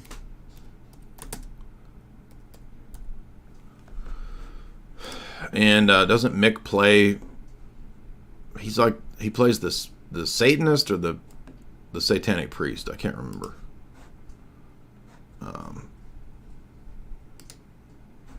We should go back and watch this. Is this copyrighted? Can we play? I wonder if I get copyright dinged if I watched Lucifer Rising. But so you got this is avant-garde stuff from Crowleyan devotee Kenneth Anger, right? And then he convinces I think it's Mick Jagger, right? He convinces Mick Jagger to be in the movie to play some character, one of the gods or something. Also, by the way, one of the Manson people, Bobby Beausoleil, is in this movie too, I think. Isn't Beausoleil in here too? And that's where you get this famous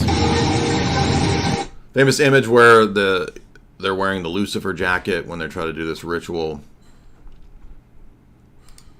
But my point is that even though this is like avant-garde, weird 1972 art, this is connected into the highest levels of Hollywood and the rock and roll world, right?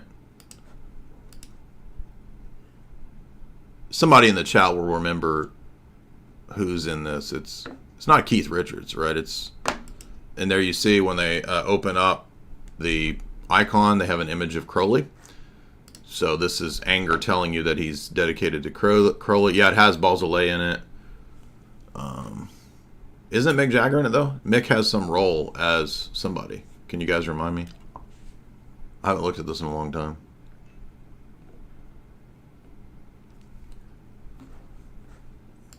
Actually, I could just look and see. It's like a cameo, maybe? Is Mick Jagger in Lucifer Rising?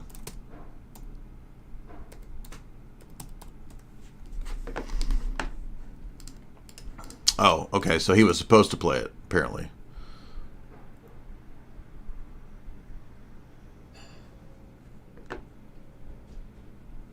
Anger reasoned that the part was supposed to be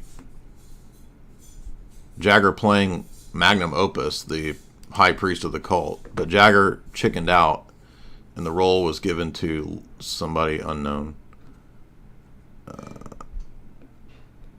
Yeah. So, but Mick Jagger was definitely into the satanic, at least at this time, probably still is. And this is why I think if you look at the cover of their Satanic Majesty's Request, it's very similar to Sgt. Pepper's cover. And Sgt. Pepper's cover has Crowley, has a bust of Crowley on it too, if you didn't know. But yeah, let's see. But Bobby Beausoleil is in it, so you get the idea. Now, the Argento movie is referencing this Manson, Kenneth Anger, Jagger, Rolling Stones, Beausoleil lore of the Satanic, because they're calling the Rolling Stones prophets of kind of the new era, the Satanic era. So this movie ends up being kind of Argento's Rosemary's Baby. You notice like Argento keeps kind of making his own versions of like, you know, the Stendhal syndrome is very Hitchcock. This is very Rosemary's Baby.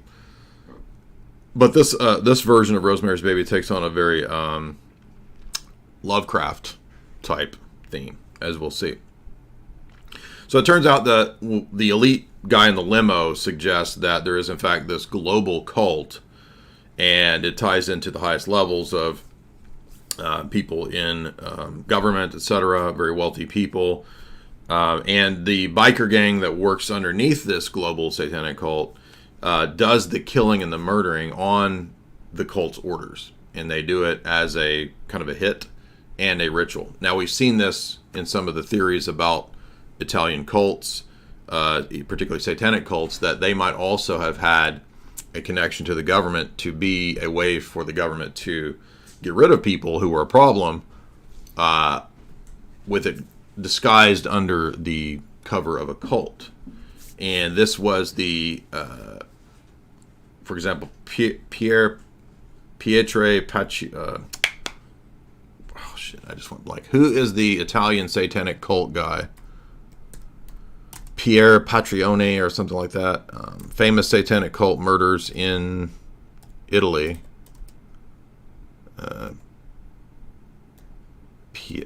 What is that guy's name? I can never remember these Italian names. Is this it? This might be it. 1990s. There was a series of SKs. This might actually have influenced some of the stuff that we see in Argento. Pier Paciani, is that it? This is it. The Monster of Florence. This is him, yeah. So, Italian mass SK was servant of a satanic sect. And you have to actually dig to find a lot of this stuff, right? The blood that dried on the corpses, who wrote this? This is written like a horror, like a freaking Stephen King novel. This is from 2001, by the way. The Monster of Florence may have been a satanic sect bankrolled by the what? Secret Service. Interesting. You see that? This is mainstream media. This is The Guardian. The Monster of Florence. Oh, wait a minute. He's got a connection to the Secret Service.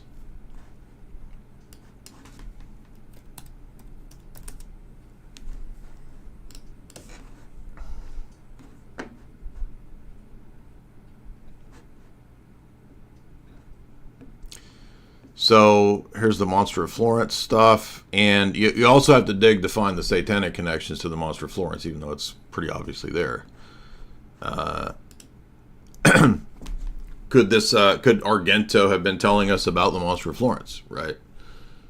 Again, the Monster of Florence case is between 1968 to 1985. This was at least 16 people unalived in the region of Tuscany, and it turns out, if you dig, it turns out he was actually connected to the Secret Services. Now look, they just made this article paywall after I just looked at it. See if I can see it. The Monster of Florence may have been a satanic sect bankrolled by the Secret Services. That's crazy. Pietro Paciani, that's his name. That's the name I couldn't think of. So look, Argento's making these movies, and it's like, wait a minute, this is actually really going on. How does he know all this, by the way? So, back to this, and by the way, the spiral imagery, it absolutely comes up throughout this movie. And although it's not explicit, this movie hints at underage type stuff as well. And beyond that even. Because this SRA cult that is global is not just involved in taking organs for rituals. They are looking for the new Mary, and shocker, her name is Miriam. So, I'm trying to find a good image of the woman because this trailer doesn't really show you much. So this chick. So basically, this this woman who is German, who is shall we say a spinster, is that the right word? Like, she's never been married, she's never been with a guy, and for whatever reason she's obsessed with rabbits. So she has rabbit imagery all throughout her home. She loves and is obsessed with rabbits, and her pet rabbit is almost kind of a weird sort of what's the word I'm looking for? Like when you have a spirit animal, right? It's like her spirit guide, basically. Familiar spirit, yeah. Well, it turns out, we later find out it's like a satanic bunny. This bunny is possessed by the devil and has been helping to send her clues. Again, Argento loves these like demonic bugs and animals theme. Sending her clues to what she thinks is putting the pieces of her life together, because she doesn't remember from her childhood. There's like stuff she doesn't understand, and she doesn't know why she's never been able to find a man. And so this oddball old man stumbles into her life where she accidentally bumps into him with her car. She thinks she's hurt him, so she takes him back to her home. Mistake number one: never take creepy old men back to your house. Do not nurse them. Do not feed them. Jamie has a tendency, half the time I come home, there's a room full of 25 old men in there that she's nursing and feeding. Jamie, get these old men out of here, especially these creepy old satanic Italian men. Right? It's like, Jamie, why are you bringing these old satanic Italian men home? She's in there cracking up. I'm just kidding. She doesn't do that. Do not bring creepy old men into your house, even if you've hit them with your car. Take them to the hospital. Well, she makes this mistake of doing this, and the old man starts dropping all these clues. He's like, I feel like I've been to this house before. Well, he has, because I think it's his house. And he knows about a secret passage underneath the house where it turns out there's catacombs that connect this place to that place. We just saw that in Dario Argento's Phenomenon. There's catacombs that connected all these different places for the cult to move through, to grab the women and the girls from the boarding school and traffic them and feed them to the slow boy. Well, here we've got underground cults, catacombs, where the cult is essentially not just trafficking people and so forth, but the cult is able to, there's passageways that connect to the morgue and to the police department. So essentially everybody's involved in the cult. So again, Rosemary's Baby, just like everybody's in the cult. But we don't know this, and the poor German girl can't put this together until it's too late. And she's been having visions and so forth. We have the bugs return. The old guy does the whole Gandalf move, and he whispers to the bug. The bug crawls up her nose in her sleep, and she is impregnated. Not by the bug, but she has a vision where she sleeps she goes to sleep and a stork man appears on top of her, shall we say. We don't know if this is a demon or the old man or a demon in the old man. I mean, it doesn't show anything, but it's just really bizarre. So she's impregnated by something. The old man ends up getting killed, though, because this is where it just gets insane. He is successfully taken care of. However, his face is removed. Or excuse me, no, it's implanted upon a... I can't even say this, the plot of this movie. I sound like an insane person. He washes his face at one point, and so there's an evil version of the Shroud of Turin. That's long story short. The demon napkin is essentially now possessed. Jamie's helping me remember all the details of this, the demon napkin. And if it gets on your face, you get possessed by the old man or a demon or whatever it is. This cavern and underneath her apartment is a hellmouth. It's an entranceway to the abyss. And so they have to lower the girl in there to get her impregnated by the entity. The old man ends up coming back because somebody gets the demonic face napkin on them. I don't even know what else to say. Like, this is just so crazy. But it's essentially a moonchild ritual where they are trying to impregnate women to have the Antichrist come. This girl ends up being the one. And long story short,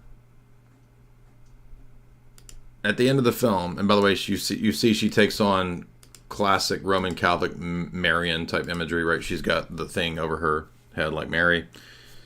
When she escapes the cult, you think, oh, she's going to, finally have the last hurrah.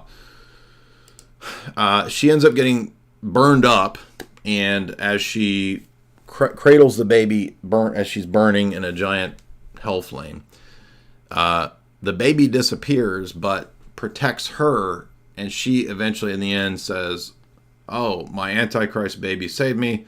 I now love the Antichrist." There you go. In America, this movie is called The Sect. In Italy, I guess it was called The Devil's Daughter. So it's a film with two different names. There you go. Long story short. Like it's too there's too much just insanity going on in this movie for me to like piece it through point to point. That's the long story short. Oh, by the way, it also has a reference to the Lovecraft deity that they're invoking, Shub-Niggurath. So if you're wondering who Shub-Niggurath is, that is the Lovecraft deity who is a octopus goat. And that's who they invoke. This pretty boy right here. This good boy. Is he a good boy or a bad boy? In animal parlance, I would say he's a bad boy. Let's find out who this is in Lovecraft lore. Now, for those that are a little skeptical now because you say, oh, wait a minute, that's not real Satanism, that's Lovecraft. Well, some of the satanic groups believe that Lovecraft was actually kind of channeling real satanic powers and principles. I don't necessarily think that's true, but it is the case, and I will demonstrate this in Esoteric Hollywood 3, that Lovecraft actually was playing upon Kabbalistic demonology. Did you know that? He had an explicit knowledge of Kabbalah and put that into his fiction. For quite a long time. So in today's video we'll be covering Shub-Niggurath, also known as the Black Goat in the Woods of 1,000 Young. Similar to many other deities, Shub-Niggurath is an entity originally mentioned by Lovecraft, but only expanded on by the many authors and contributors that followed.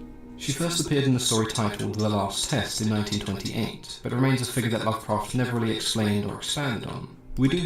So, this is the goat demon of the abyss, so it's like a mix of a goat and an octopus.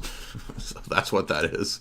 And that's why she's impregnated from the abyss. So they have to sort of lower her into the abyss for her to be impregnated. It doesn't show this, but it kind of implies it, right? So I'm trying to find that image of her being lowered into the hellmouth. Yeah, this is it.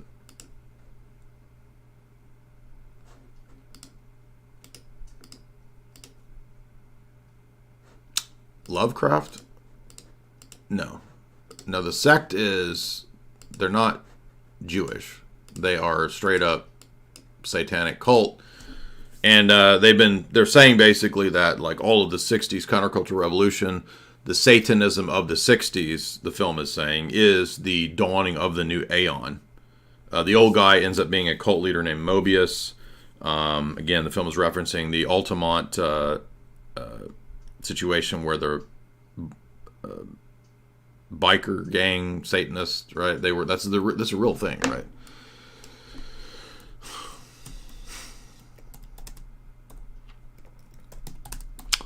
Where they supposedly where there's people who died at the Rolling Stones concert at Altamont, and the Hell's Angels were involved in it, right? And so some people believe that this was a ritual because it happened supposedly during Sympathy for the Devil, isn't that right? So if you're not familiar with Altamont, it's this. And that's what the film is referencing, right? Organizers had envisaged, the Altamont Free concert ended in a rash of chaos and violence that left 4 people dead. In the winter of 1969, the Rolling Stones were on a tour of America, their largest and longest US tour since their formation in 1962. Throughout, critics and fans had been complaining that ticket prices were too high. Many people So I'm skipping ahead so that doesn't ding the copyright, but you can see they're with the biker gang, right? Shocker, some biker gangs are into Satanism. So if you don't know that. And by the way, some of the biker gangs, I think, work with the establishment. Shocker, right? Take no prisoners approach of the Angels was unwelcome, particularly at a concert that claimed to exemplify the peace and love of the hippie movement. The tension and chaos continued to escalate as musicians took to the stage. Santana opened the concert, but were forced to stop playing when... we come full circle with Rob Thomas. This life audience members jumped on stage and a fight broke out. Things only got worse when the next act, Jefferson Airplane, began to perform. The increasingly chaotic crowd knocked over a motorcycle belonging to a Hell's Angel, prompting a flurry of violent scuffles. Jefferson Airplane singer Marty Balin tried to intervene in the violence, but was knocked unconscious by a Hell's Thick Justice. And we just said, this isn't a place for us. This decision left the stage empty for 2 hours, but the violence during the day meant that once the Hell's Angels pulled him to the ground and began to beat him. As he was attacked, Meredith pulled a gun out of his jacket. The sight of this weapon prompted a 21-year-old Hell's Angel named Alan Passaro to stab him repeatedly in the back. Meredith Hunter would be pronounced dead at the scene just minutes after being pulled down from the seat. Now, some people say this has a, ritual element to it. That's a theory that this was done on purpose. Maybe, maybe not, but it does seem plausible that the Rolling Stones, with their affinity for Satanism, they certainly wouldn't shy away from the sensationalism that would emerge from their big concert in America being connected to a ritual killing. Anyway, but it is explicitly Crowleyan, I would say, because they do explicitly in the film attempt to create a moonchild, and that's what the German Miriam is supposed to be. So there you go. Moving on. This one, we kind of did it just for fun. There's not a whole lot in this film in the sense of symbolism or occultism. It's a little bit of it, but I thought it was relevant because, if we go back in time to 2009, this is kind of the peak era for Megan Fox, right? But remember, Megan Fox recently said some curious things about what she's into nowadays, and it turns out she's actually into witchcraft. Because since this period of, I don't know that it's necessarily connected with Tommy Machine Gun or whatever his name is, but they have now pointed out that they do partake in eating blood.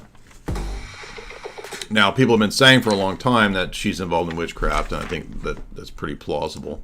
But then she kind of confirmed it when she says in the interview that she does. Whatever you say, Daddy. Whatever Daddy says. Megan Fox is not shy about her passion for fiancé Machine Gun Kelly, which the pair apparently express with blood-drinking ceremonies. Yeah, like vampires. I think it's wonderful. The 35-year-old actress makes the confession in Glamour UK's new digital issue. She says she and MGK have different approaches to the ritual. Quote, "When I do it, it's a passage, or it is used for a reason. It is controlled, where it's like, let's shed a few drops of blood and each drink it." As for the rocker, Megan says he is, quote, "much more haphazard and hectic and chaotic, where he's willing to just cut his chest open with broken glass and be like, take my soul." I haven't done anything like that. This isn't the first time the couple's been open about using blood to celebrate their love.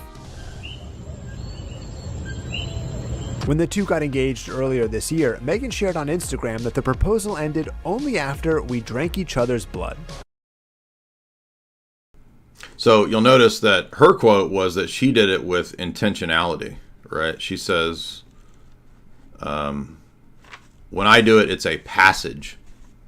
A passage? It's for a reason. All the more relevant then when we rewind, more interesting, I guess I should say, that in 2009, the horror film, which is now a cult classic to a lot of people, Jennifer's Body, has her engaging in these very things. Megan Fox is she's sort of the popular cheerleader girl at the high school. Amanda Seyfried plays her nerdy friend, and they decide to go see a local band playing at a bar. By the way, there's a cameo by Chris Pratt, or shall we say Pris Krat, in the bar. He's in it for about 3 minutes.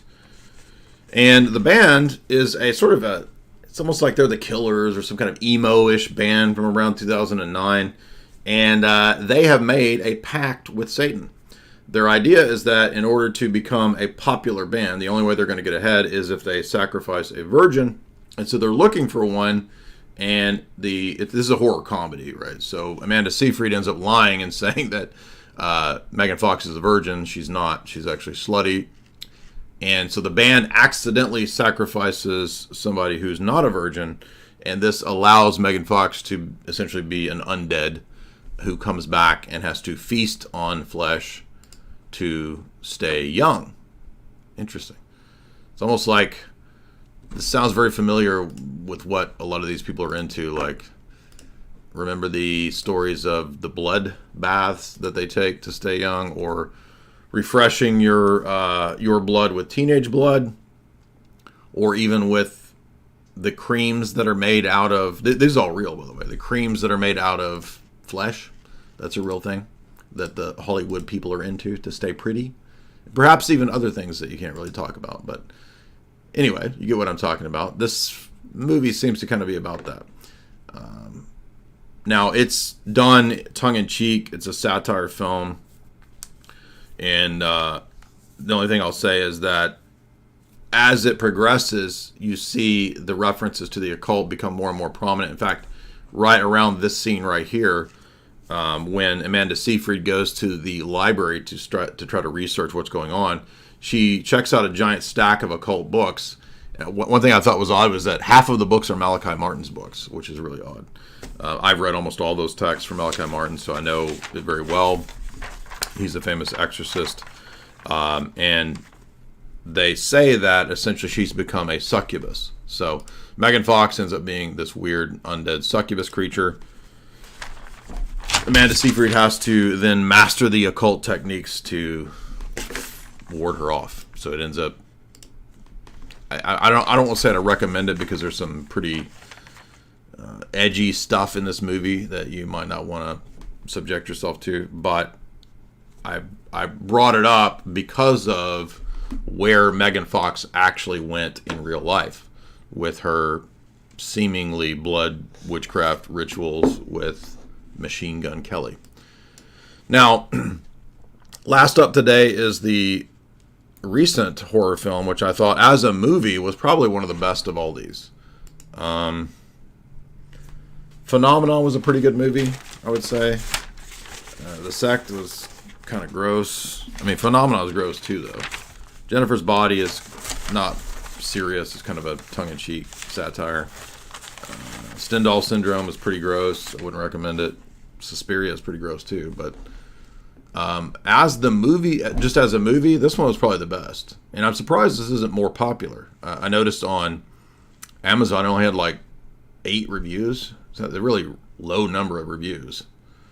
It's the prequel to Rosemary's Baby. You would think this would be like super popular.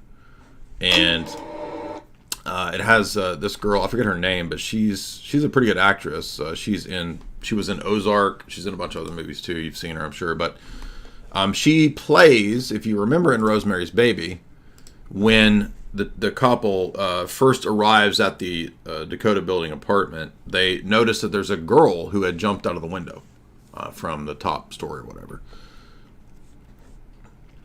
And this film is about her. So I thought that was a really good idea, a very clever idea to do a prequel based on the girl who had mysteriously jumped out of the window. This is a really well-made movie. There's a lot of good symbolism in it. It's a very creepy prequel. When you start watching, you don't immediately notice that this is a Rosemary's Baby prequel. I didn't realize that, and I'm like, this seems really similar to Rosemary's Baby. And sure enough, it is. So once again, we return to the theme of Hollywood and the theater as the domain of the satanic. You had that same theme, by the way, in Phenomenon, because Jennifer Connelly's dad is a famous actor who has sent her to a mind control boarding school. Here we have a young girl who is struggling to make it in the late 60s, early 70s ish on Broadway. So she really wants to be song and dance Broadway girl. She has this intense desire for fame and fortune. And really this ends up being her downfall, because she has a lot of good qualities as a character, a lot of virtues. But this film is precisely about the fall that one could experience from an overwhelming desire to achieve fame and fortune. And that's something I think that's particularly vulnerable, obviously to anybody, but especially to people who are young, right? Young people think if I could only be an influencer, right? My dreams would come true, and I would be happy, and I would achieve, what's the term? Validation. I need to be validated, right? If I could only get validated by 1 million people, you would be at peace. And of course, we all know deep down that's not true. You're not going to actually have peace through mass media validation and popularity. But this is, of course, her Achilles heel. This is her weakness, her flaw. And she's also kind of naive, too, right? Like, she's really intent on proving herself to all these people in the theater world who we can see are obviously scumbags, right? So she breaks her ankle doing a certain dance move for her performance. She then has to really struggle to rehabilitate after she's had this very severe ankle break. And so she ends up moving out of the apartment that she's sharing with a girl who basically can't afford to allow her to live there anymore. So she has to move into this apartment complex where, you got it, it's the Dakota building, and the satanic cult runs it. And the theater production guy, the younger guy, he's one of the tenants. They're essentially like roping her deeper and deeper into this chaos to be Mother of Antichrist, right? So she doesn't know this yet. She's on pills. She's really struggling.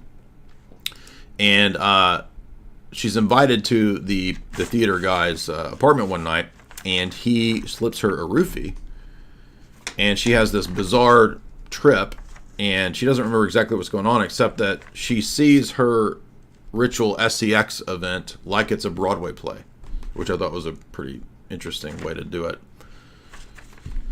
Also, the Satan in this is literally covered in bedazzler jewels. We called him Bedazzlebub because he literally looks like he's been bedazzled. It's a very interesting way to present the devil here. And I thought the old people, who are the old couple, this is played perfectly by Diane Wiest and whoever the other guy is. They play these two characters perfectly.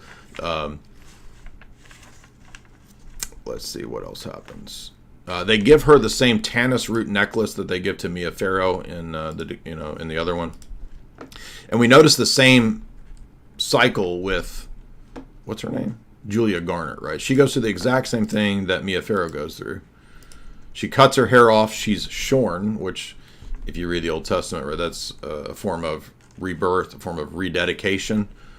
Here she's being dedicated to Satan. She doesn't know it yet, right? But she's shorn, and then she's suddenly impregnated. There you can see the cute little baby face poking out there. The Chita Ori. I forgot. They cut their hair because of Twiggy. So there's a reference in Rosemary's Baby, I think, to Twiggy too. In this movie, they reference Twiggy as well, who is the famous model from that period. The really thin blonde chick who, I guess you could say she started the pixie cut, if you didn't know that. So in the 1960s, right, you get this chick, Twiggy, and she cuts her hair short. And then all the women in the 1960s follow suit and start cutting their hair short. And then that's why in Rosemary's Baby, Mia Farrow cuts her hair short, because she is shorn, but she's also being dedicated to Lucifer. Then, as you might expect, spoiler alert, if you've not seen Apartment 7A, then you might want to pause it right here. But if you do intend to watch it, really the film poster gives it away, because she, as you might know, is the girl who jumps out of the window. So her suicide programming kicks in, because if you're not willing to be mother to Antichrist, then you will have a sort of suicide programming that kicks in, and they will move on to the next potential victim, which is, as you know, Mia Farrow in Rosemary's Baby. So as you can see, the film poster, which is very reminiscent of Rosemary's Baby, is her jumping off of the roof of the building, because they reveal to her that you will give birth to this baby. It is the Antichrist. And as you can see in this version of the poster, there is Satan in the background, right, in the mirror. having been the one that impregnates her with the Antichrist. So this was, as films go, the best of these film-wise, I thought. But for whatever reason, this hasn't gotten as much attention or popularity as I would have expected. I mean, Rosemary's Baby is like, one of the most famous horror movies of all time. DC Woodworking says for $3, Jay, have you seen some of the literature about house churches, and that they have been, it has been demonstrated that the early house churches were not low church? Yes, actually, we've covered that in many live streams, and Lewis's documentary demonstrates that. I've responded to that many times. The video I made responding to Gavin Ortland is about that. Buggy, $3. Jay, I wish you well. Are you planning on doing a video about how the Pope, according to Catholics, has to be infallible whenever speaking about Scripture? I mean, I've done, just look up J. Dyer Vatican I. Yes, but thank you for that, Buggy. I've done million videos on this topic. Abject Fool, $10. If objective truth must be a person, I guess you said divine person, in order to give oughts, then does the evil one in the garden become that for Adam and Eve? I think the argument is that in order for there to be a consistent ought, it requires a being who's not just intentional, but also omnipresent, omniscient. So you need the omnis as well. Satan doesn't have the omnis. So he might be a kind of a mimic replacement version of that. But what Satan tells them in the garden is you can be your own God. So, to Nublet, $5. Jay, what's the Roman Catholic document that stated that anyone can baptize someone in the Roman Catholic Church? It's in Denzinger. It's one of the statements in Denzinger about who can baptize, and in extremis or in emergencies, anybody can. So, of course, in the Orthodox Church, we wouldn't. To us, that doesn't even make sense. Like, you have to get baptism from the people who would be catechizing you. So the idea that an atheist or a Muslim can baptize you is just kind of absurd. But let's see. You have to think of the way it words it. It words it like baptism is so our Savior made baptism so necessary that even a Mohammedan or even an infidel may baptize. It's something like that. Let's see. It's not controversial. It's well known. It's not even controversial.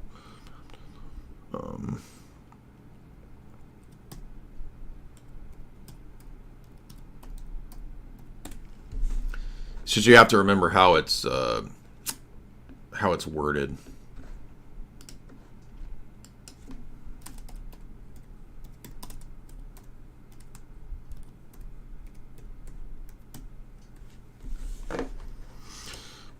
Pagans or even Muslims can baptize. Here's somebody talking about it. Let's see if they have a reference to it. Let's see. Denzinger 45. This is probably not it.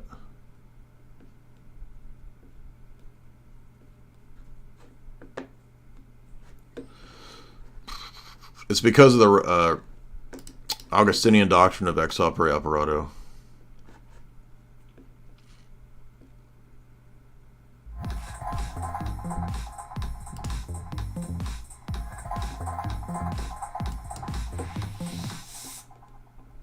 They believe that anyone can baptize. Yeah, here it is.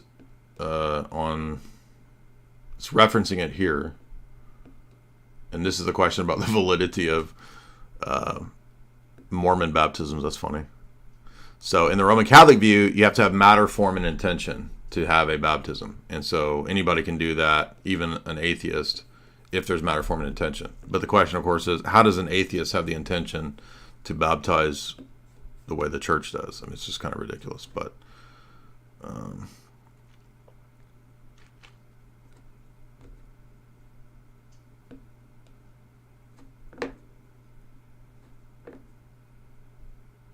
according to the traditional Roman Catholic doctrine, the requirements are matter, form, and intention.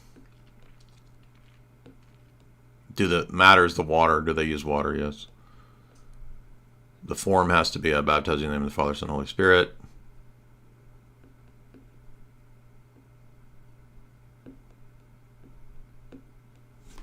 This even admits that because they're using the same words, it doesn't mean it's the same.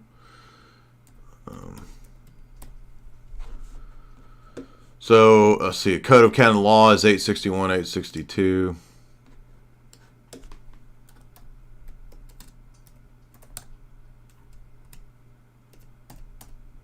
But this Code of Canon Law in the Roman Catholic canons comes from the older statement in Denzinger.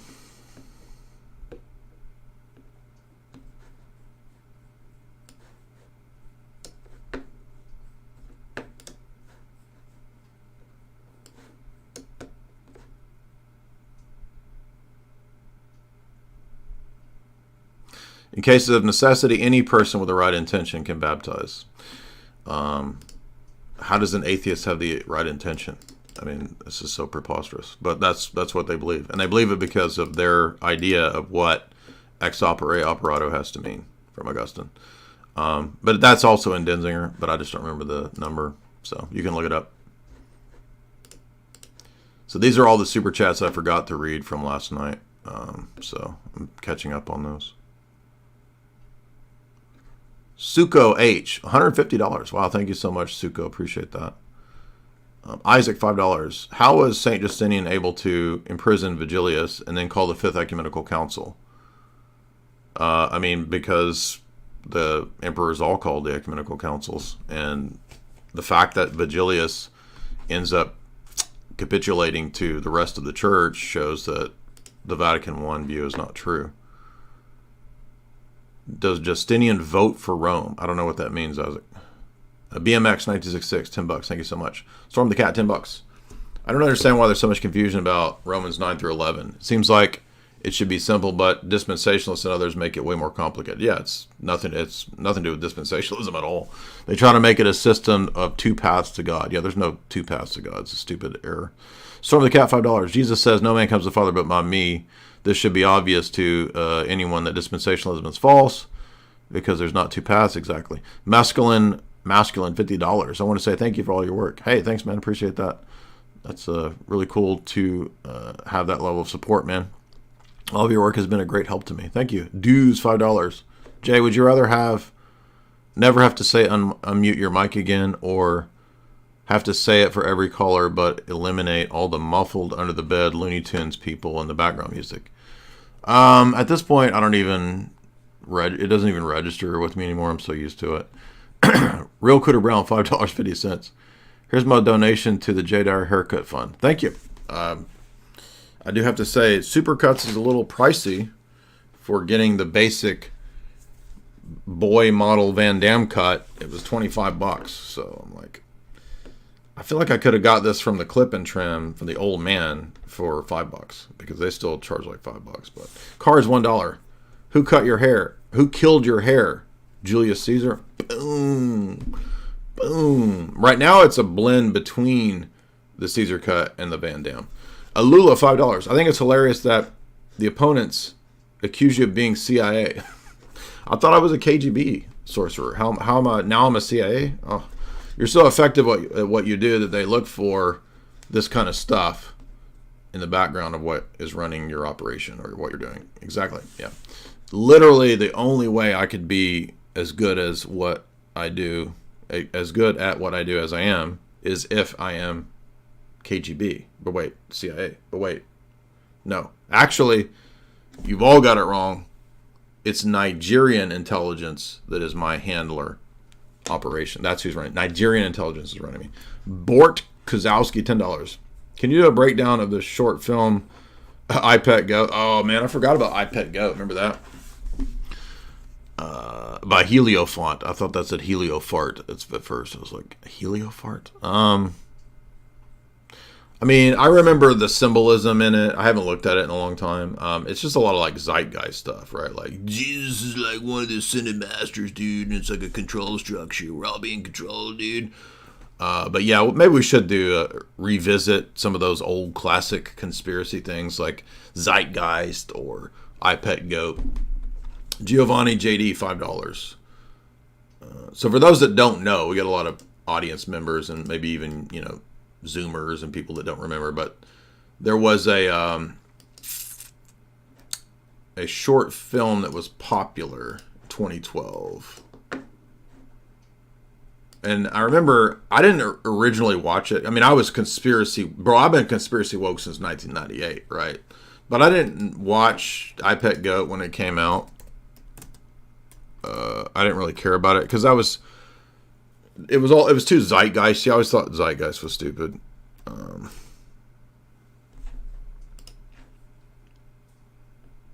And it's just this, I don't know, like a crappy CGI thing. It's like this dude's journey, bro. It's like, do you want to be a sheep or a goat, dude?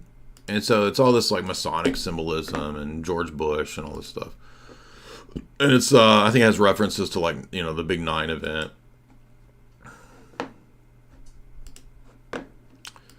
And I'm trying to remember. Doesn't the guy do like he does DMT or something, and he goes on this like mystical journey, and then he sees, oh, whoa, dude, like Bin Laden's like CIA or whatever, like we're being lied to, dude. Oh. And then he sees deeper into the DMT matrix, right? And it's like, oh, bro, we're lied. Like Jesus is a lie, dude. Like it's all like they're trying to control us, bro. Like the real Jesus was Gnostic or whatever. It's like super low tier stuff, right? I mean, you've got Jesus. It's like a blasphemous image here. I mean, it's just really low tier stuff, honestly. And then it's like, oh, but like all the gods are lying to us, bro. Like you gotta look within, man. Like the real God's within, dude. We're all being played by the puppet masters, dude. So this is what stupid dudes think is really deep, right? This is like what online Gnostic dudes think is super deep. So it's pretty low tier stuff, honestly. Yeah, like Slowboy says, like, how many times does this need to be analyzed? I mean, it's like people have been analyzing this for 12 years now, so it's not even that good. I want to remind you guys too that we will be doing live events. So we'll be live at Bohemian Grove. If you want to get tickets to that, it's still available. And if you click the link in the show description, you can get tickets to 2 days live with all these wild, fun people over here. Stand-up, podcasts, interviews, book signing, chilling, hanging out, talking. 2 days in Summerfield, Florida, October 25th and 26th. There's the tickets in the chat. Also, we will have our Icon Conference, November 8th. Me, FDA, Father Vladimir, Father Theodore, multiple people will be speaking. It's a one-day conference. It's going to be a lot of fun. One day at... Oh, what's going on here? Why did it do that? Trying to get the Eventbrite link.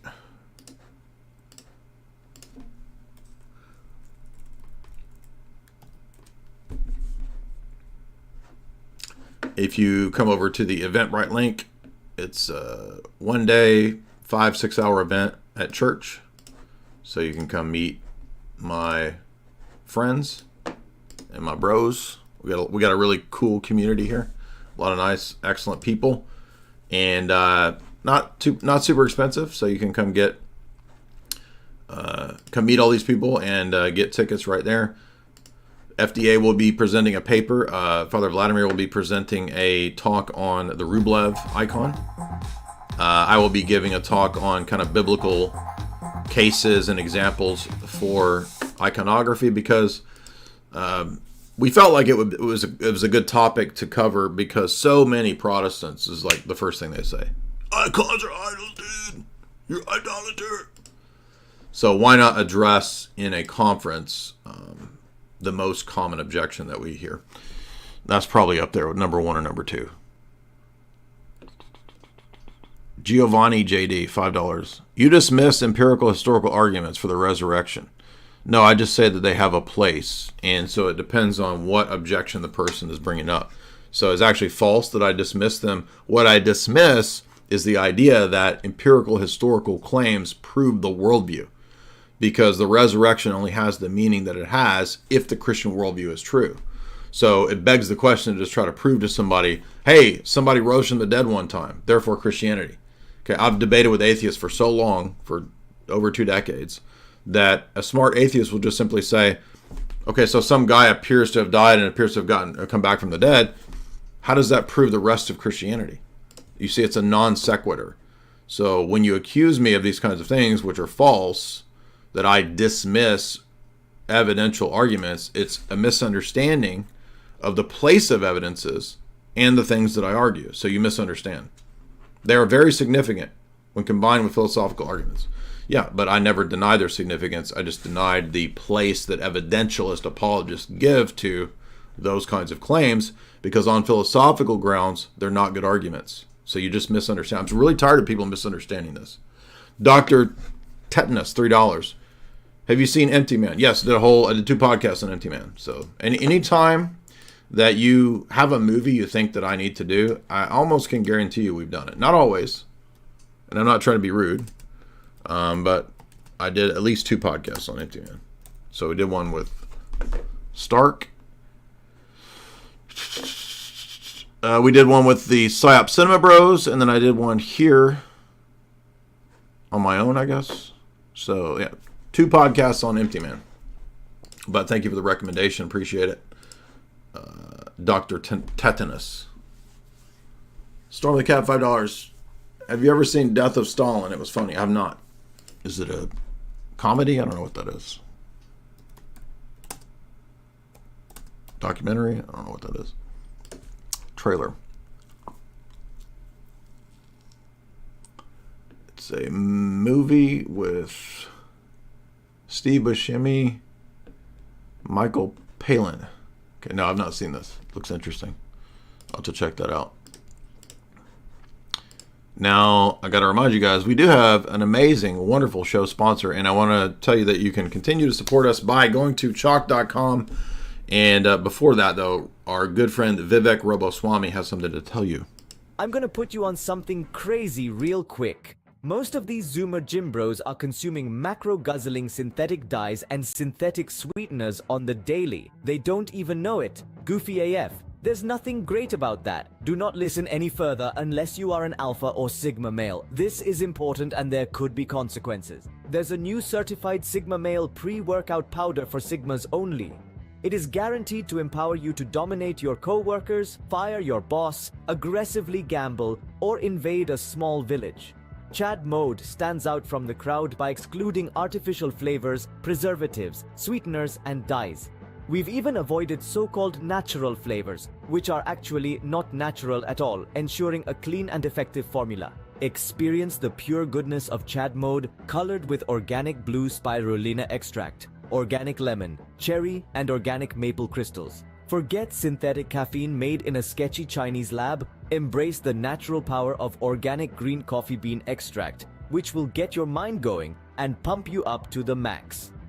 Chad Mode is made in America with all clean ingredients, the first clean pre-workout of its kind.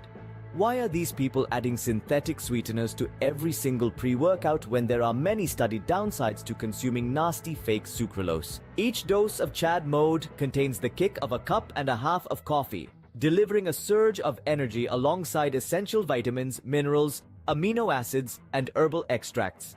Chad Mode will allow you to fire your boss and dominate anyone who opposes you. Chad Mode will make you show off something that we're all proud of. I got a browser here. This is Jay Dyer's much vaunted, much sought after Philosophy 101. Now, he just got this page up. We are just testing it out. You guys are some of the first people in the world to see it.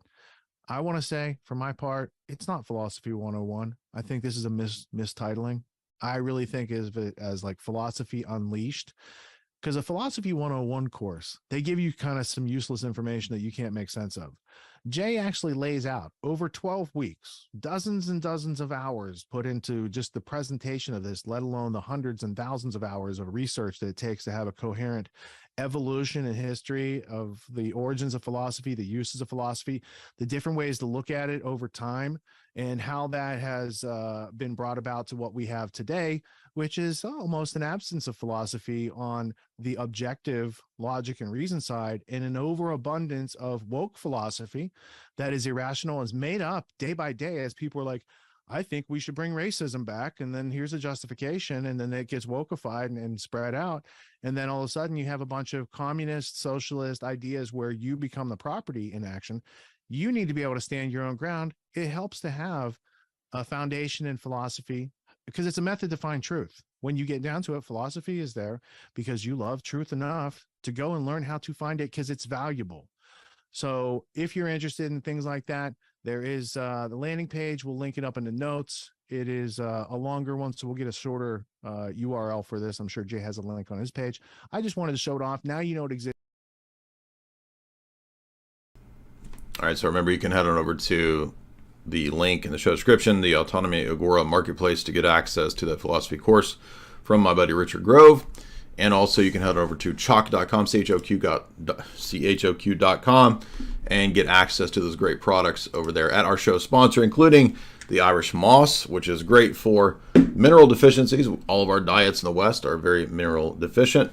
You can also get access to my favorite, the Tomcat 100, the Tomcat Elite, which is proven to boost testosterone, especially if you're heading to the gym. You want to make use of these products that will help your performance at the gym, such as the Performance Stack. There's the Chad mode, which is a great pre-workout. There's the Action 2.0 and that Tomcat Elite. Promo code J44LIFE, Jay44LIFE. And then, of course, J40 if you just want to test it out. Maybe you don't want to sign up for the subscription. You can cancel it anytime if you want to. But if you want to test it out, use the promo code J40. JY40. Is this satire? No, these are not. I mean, the joke is the ad is supposed to be kind of silly, but that's our style of ad. That's what we love over here. And my buddies over at CHOQ they're fun dudes. So they're not going to give you boring advertisements. You're going to get Vivek Ramaswamy advertisements, which are hot, right? In the sense of Paris Hilton hot. That's hot. So guys, thank you so much. A lot of fun today. Get signed copies of the books as well in the shop at jasonelsis.com. People always ask me, are the books signed? Guys, every book from my website is signed. You don't have to ask it. You don't have to request it. Yes, everything from the website, book-wise, is signed. That's the advantage of getting it from me and not from Jeffrey Bezos. Let's see, what else? Anything else? Anything on anybody's mind? Did you guys not enjoy the Van Damme stream? I don't understand. We only got barely at 10,000. I thought that would at least get 10K. Nobody wanted to really just have fun. No, that's not it. The fun stream got 11,000. The Van Damme got what? 9K? Guys, come on. How come y'all didn't watch the Van Damme stream? I was proud of the Van Damme stream. I thought it was some of my best work. JCVD, Van Dammeganza. You guys didn't even watch it. Jamie and I had a blast doing that. So if you didn't watch the Van Damme stream, go watch it. Go rewatch the Van Dammes, by the way. Thank you. Appreciate that, Keza. Thank you guys for the recommendations. Now, I heard somebody talking about video games. Silent Hill is out, right? And Silent Hill is explicitly an SRA video game situation. I do not have a PS5. I don't know that I want to buy a PS5 just to play Silent Hill 2. But it does look like it's an interesting game. And I think, kind of like Resident Evil, wasn't Silent Hill one of the first and only one of the early games to mention the Illuminati? Right? Isn't the town run by the Illuminati, if I remember correctly? Is that right?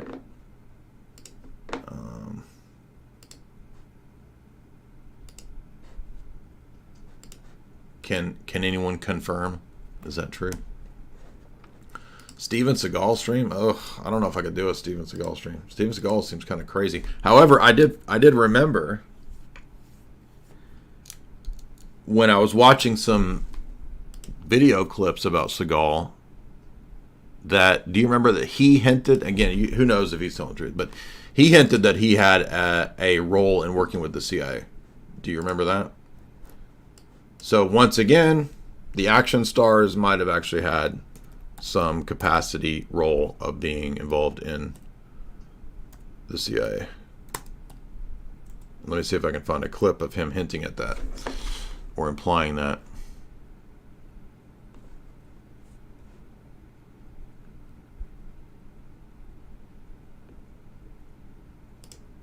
It's time for another Steven Seagal story. Steven Seagal claimed when he was living in Japan, he was contacted by the Central Intelligence Agency. So Steven Seagal says that he was contacted by the CIA. This is the quote from Steven Seagal. "You could say I became an advisor to several CIA agents, met many powerful people, and did special works and special favors." Steven Seagal claims that he was highly influential in helping the Shah of Iran flee in 1979, and also did specialized security work for the Bishop Desmond Tutu. So for the record, now, I mean, I suppose that's plausible. It might also be exaggerated. I'm not sure everything Steven Seagal says is true, but it is interesting that he does have pretty high level connections. He seems to have been he seems to have a friendship with Putin, so he may be in some way some liaison, or he may pass information or messages from intelligence agencies to others. So it is possible, but it also might be exaggerated. So here is An inauguration might feel misleading. After all, Putin's inauguration. It's the start of Putin 5.0. The Kremlin choreography is all part of the routine now for Russia's leader, almost more ritual than... Among the audience were pop stars, sports stars, and religious leaders. Even a former Hollywood There's a cardinal. Interesting. action hero. Why do you support Vladimir Putin? So here's Steven Seagal at Putin's thing. So he has a friendship, I suppose, with Putin. So, yeah, again, very possible that he could have had some role working with intelligence agencies. Very plausible. But, I mean, is he involved in, like, getting the Shah of Iran? I mean, come on, dude. I don't know about all that. Maybe. But anyway, thank you guys. A lot of fun today. Everybody have a good night.